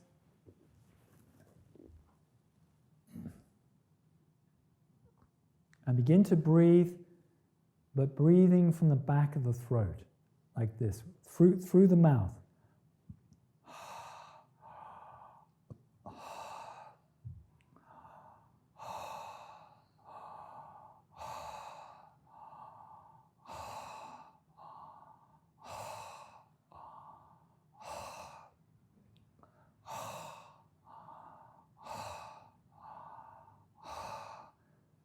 Then inhale through the nose, exhale through the mouth, but pay attention to what you're feeling in the back of the throat.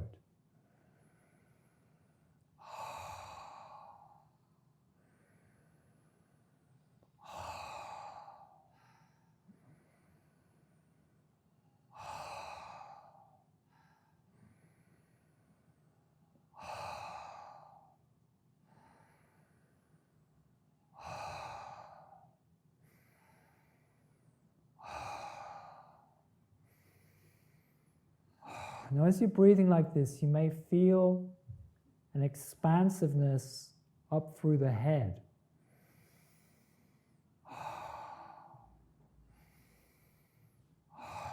You may feel an expansiveness in the throat first.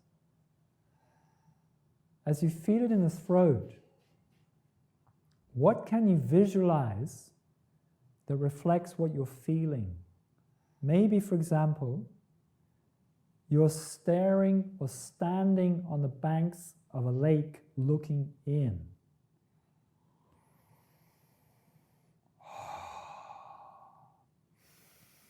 Nice and strong.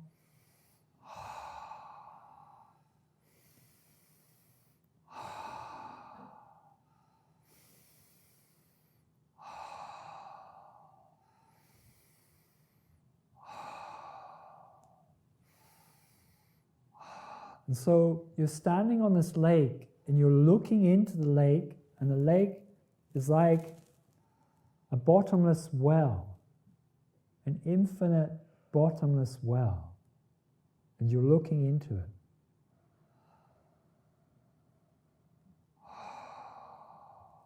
And it's a place of infinite peace.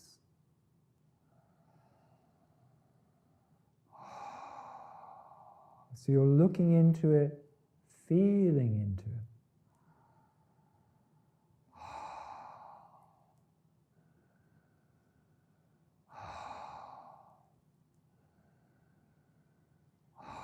Now as you inhale, feel that expansion up through the head, through the third eye. So you inhale up to the third eye and exhale through the third eye.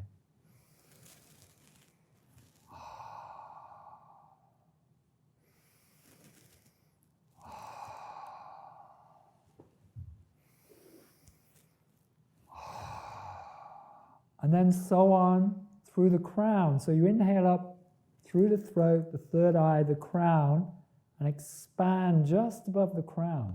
Expand out and breathe through.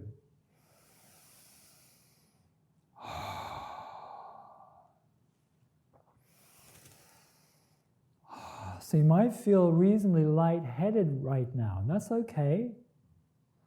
That signals an opening, an expansion, a connection.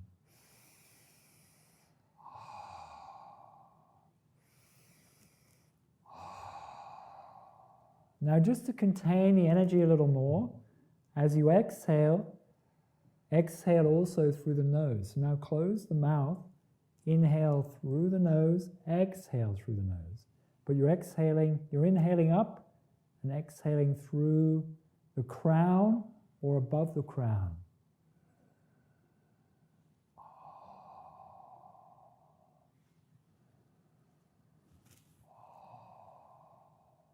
Now as you exhale, imagine you're sitting within a sphere, the torus, and you exhale down the inside of the torus. So you inhale up from the throat, through the head, then exhale down the inside of the sphere, which is the inside of your torus.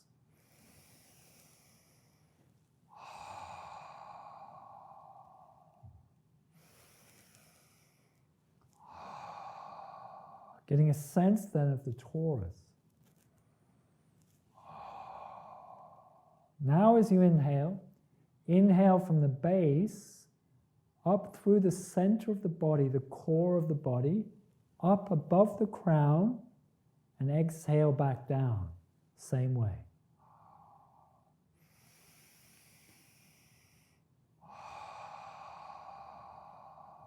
So you're getting a sense now of the core, the torus, the core of the torus. Up and down.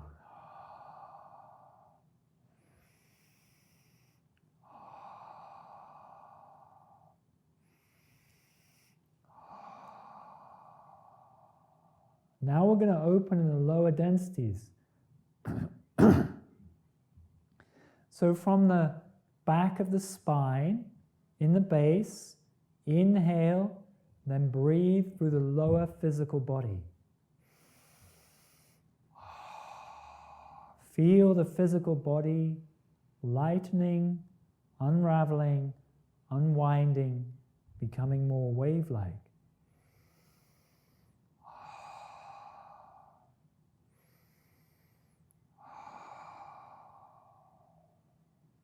Come up to the sacrum. Inhale, exhale through the emotional body.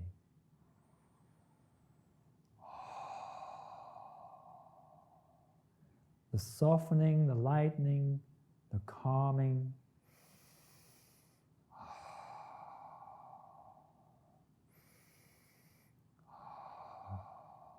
Come up to the solar plexus. Inhale, exhale through the solar plexus. Softening, lightening, unraveling, unwinding.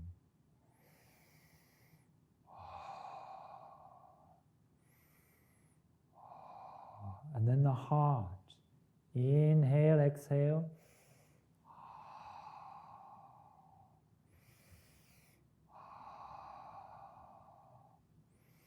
Feel the expansion through the heart.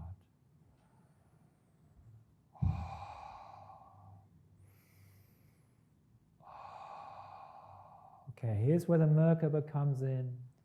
As you inhale, inhale up from the heart, through the neck, the head, up to the crown.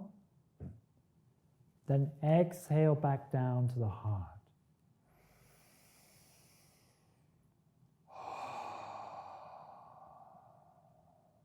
Get the sense of connection on the in-breath.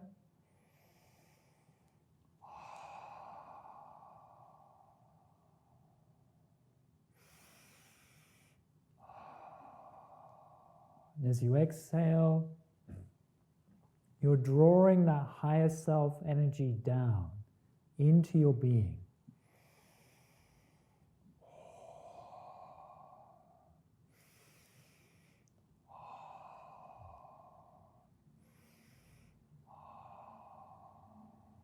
Now from the base, inhale right the way up above the crown. Exhale down to the heart.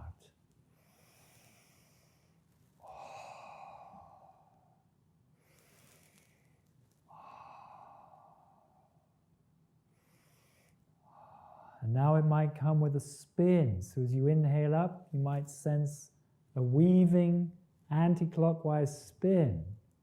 As you exhale down to the heart, you might get the sense of a clockwise one coming down.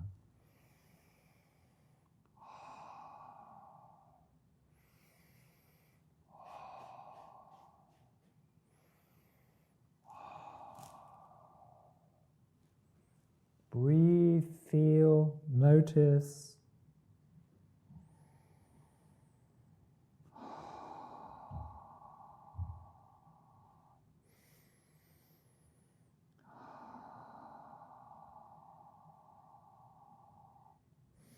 I'm going to play a piece of music and just allow yourself to feel the sense of connection, completeness, divine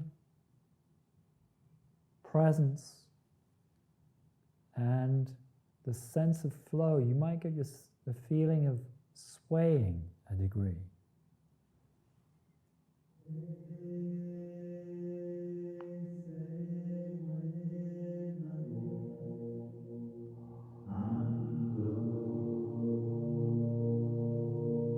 Breathe, feel.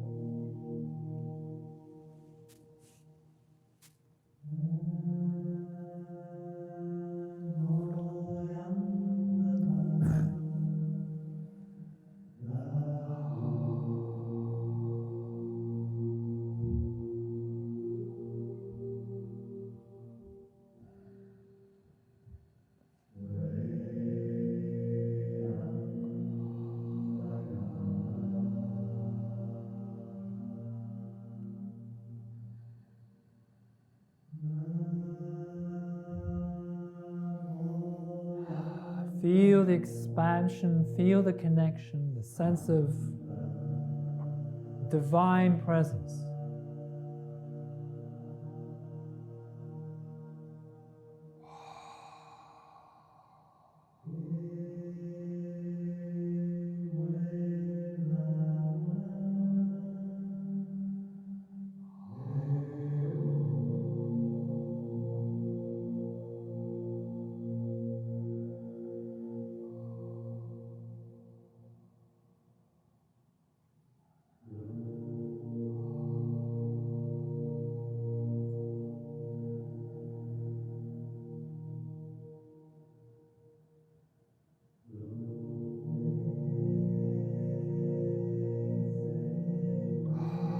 Breathe, feel.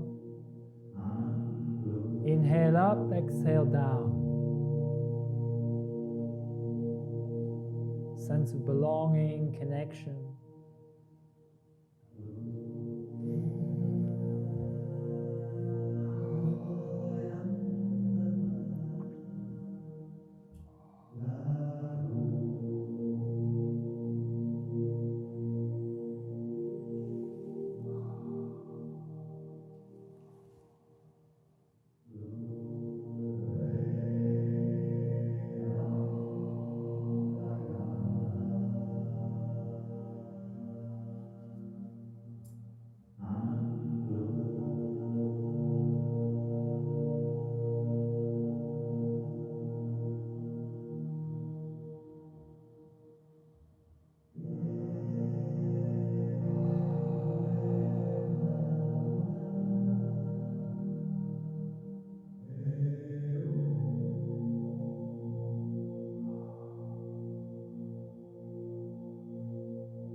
So you might get a sense of feeling, of expansion, of lightness, of connection, but also groundedness as well.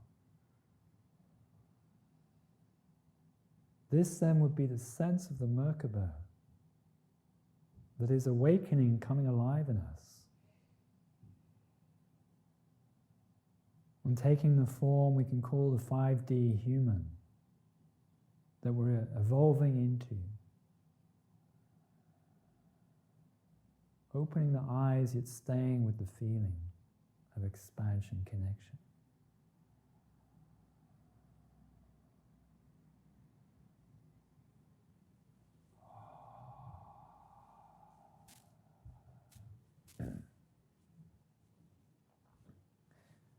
What's going to happen if we start living in that? If we dare to live in it?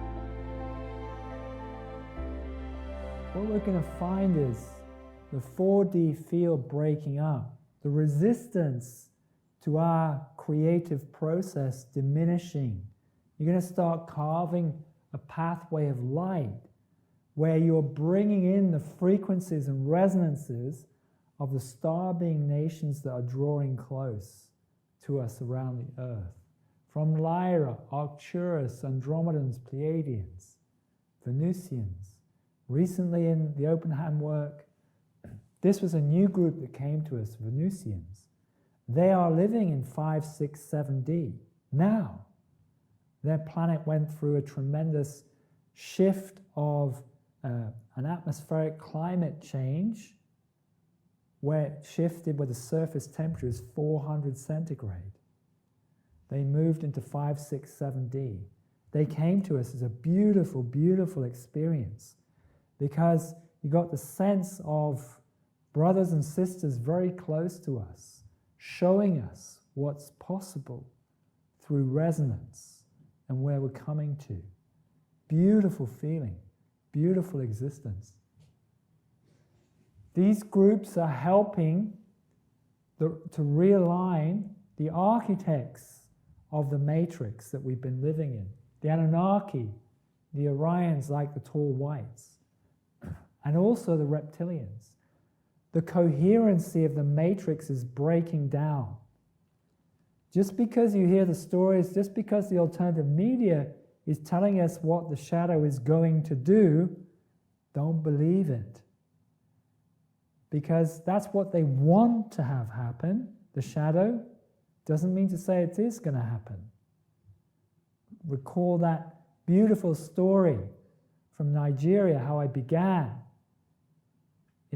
Where they've imposed the CBDC, the central bank digital currency, on them, only 0.5% have actually used it. They're all in the streets protesting. I think it's a beautiful story. For me, it is so encouraging that people are doing that.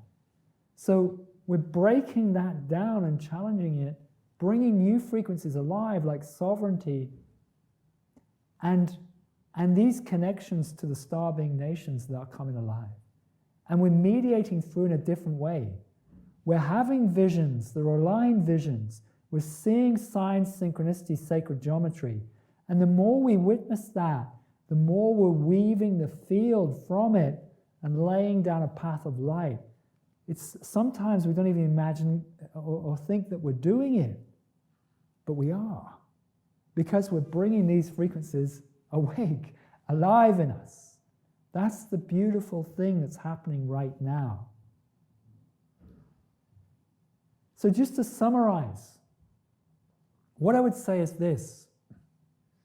We're going through a tremendous transformational, terraforming process in the Earth's trajectory, which is being driven by this grand galactic convergence with a galaxy, high energy segment, at the time of the grand solar minimum, when the Earth is lowering her magnetic shield.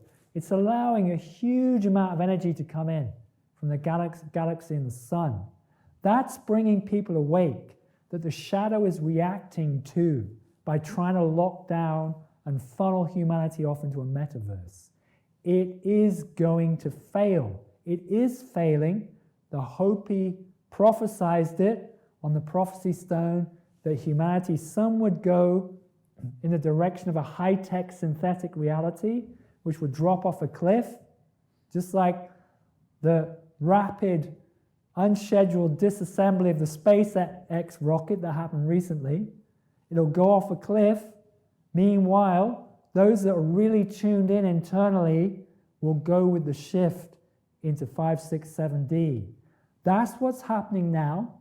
And every challenge you face, and you are going to face them, it's like it's time to enter the spiritual gym. Physically, emotionally, in relationships, mentally, karmically. That's where we've got to go to work. We've reached Everest Base Camp. We've got to climb the mountain. And that's an internal job every single day. And if we do it, if we apply ourselves, we will succeed. That's what the shift is coming to. That's the enormous opportunity if we turn into it and work with it. The Merkabah will come active. We'll be living in it. It'll feel like living in divine grace as we're transitioning through this tumultuous shift. That's what I would encourage in everybody. That's what I would encourage us to resonate, connect with others who can feel, hear the same similar thing. That's to me what this is really all about.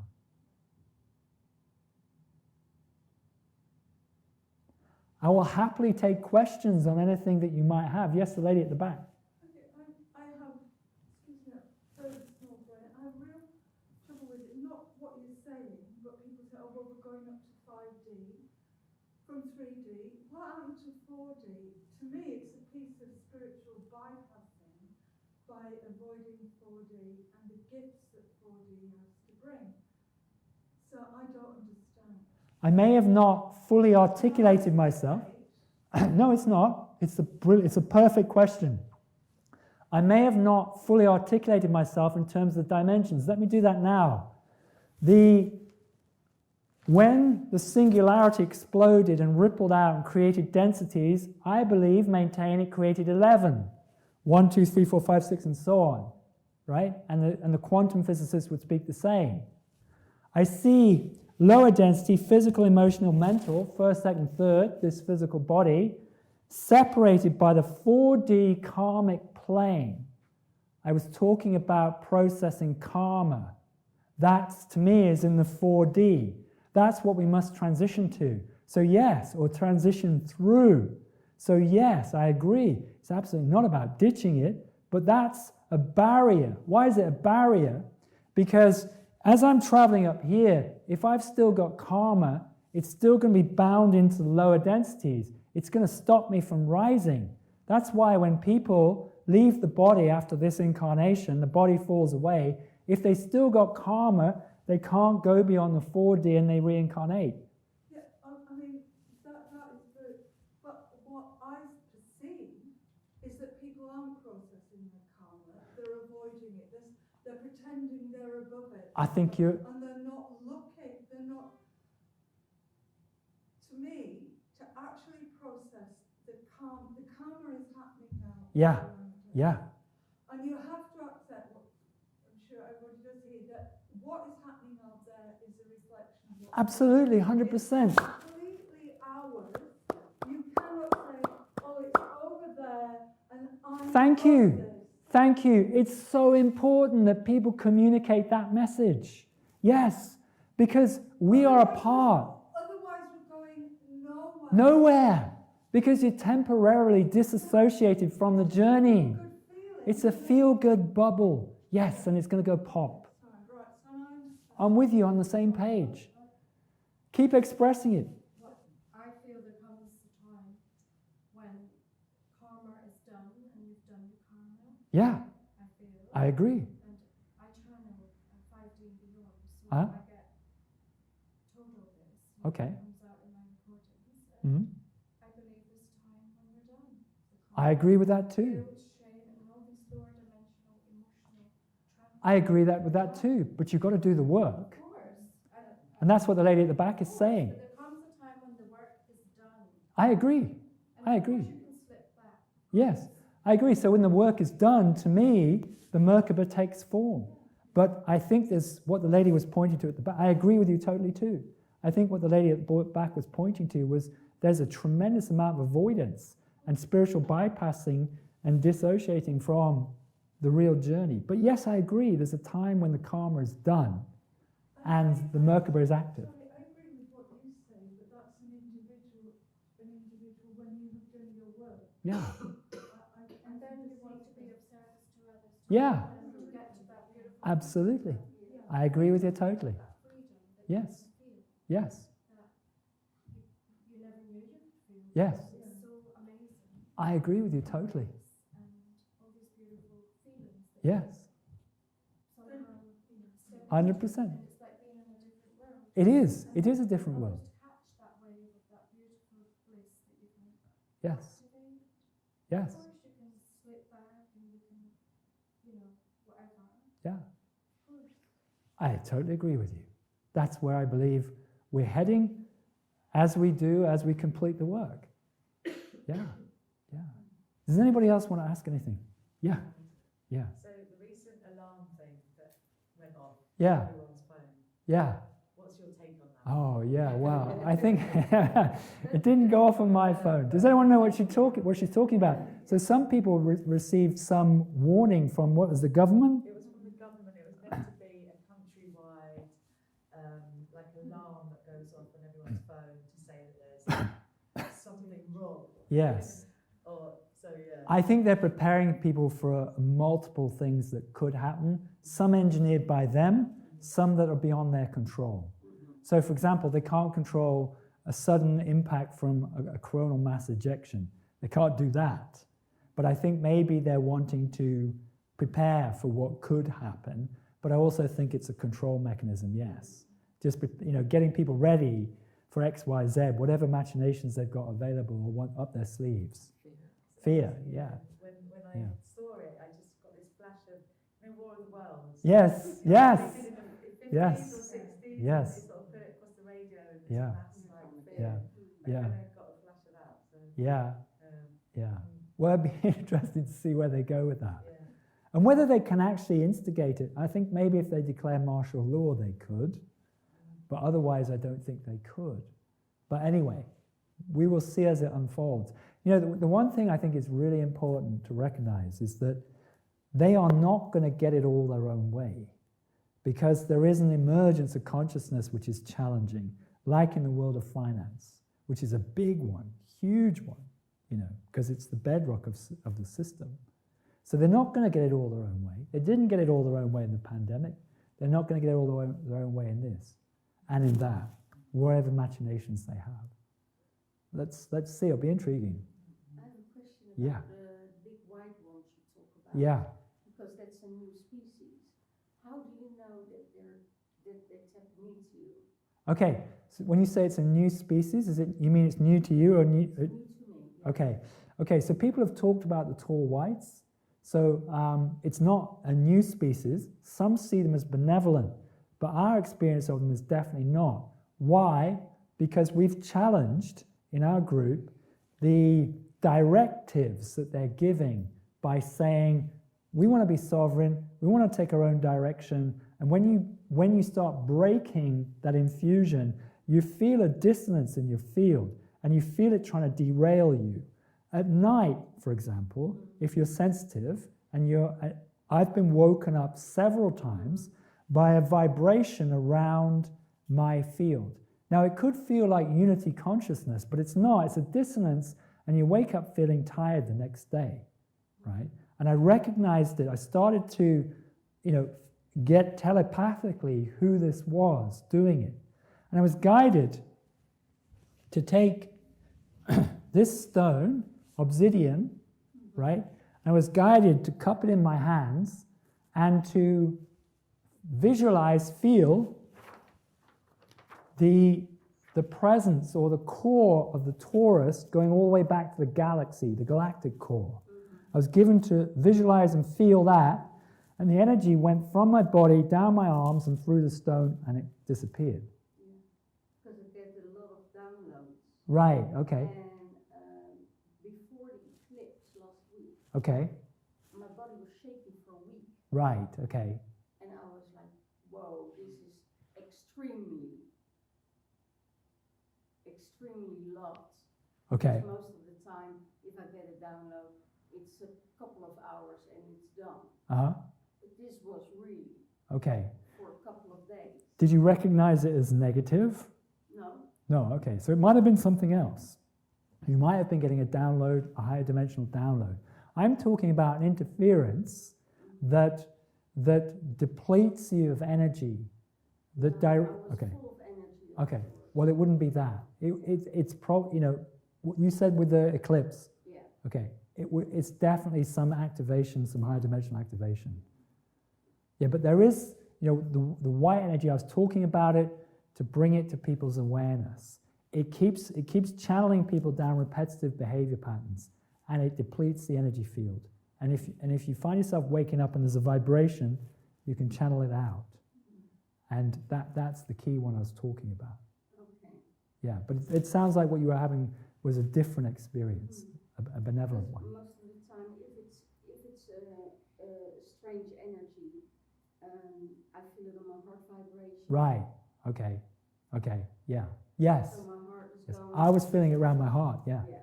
Yeah, it was going like crazy. Yeah. Yeah.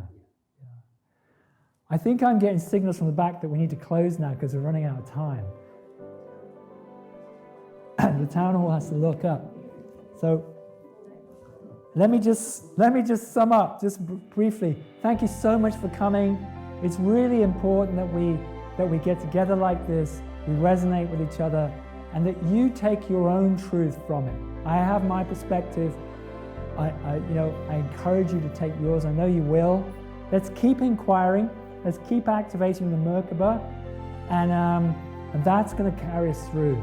Thank you so much for coming. Thanks. Beautiful to see you. Thank you. See you next time.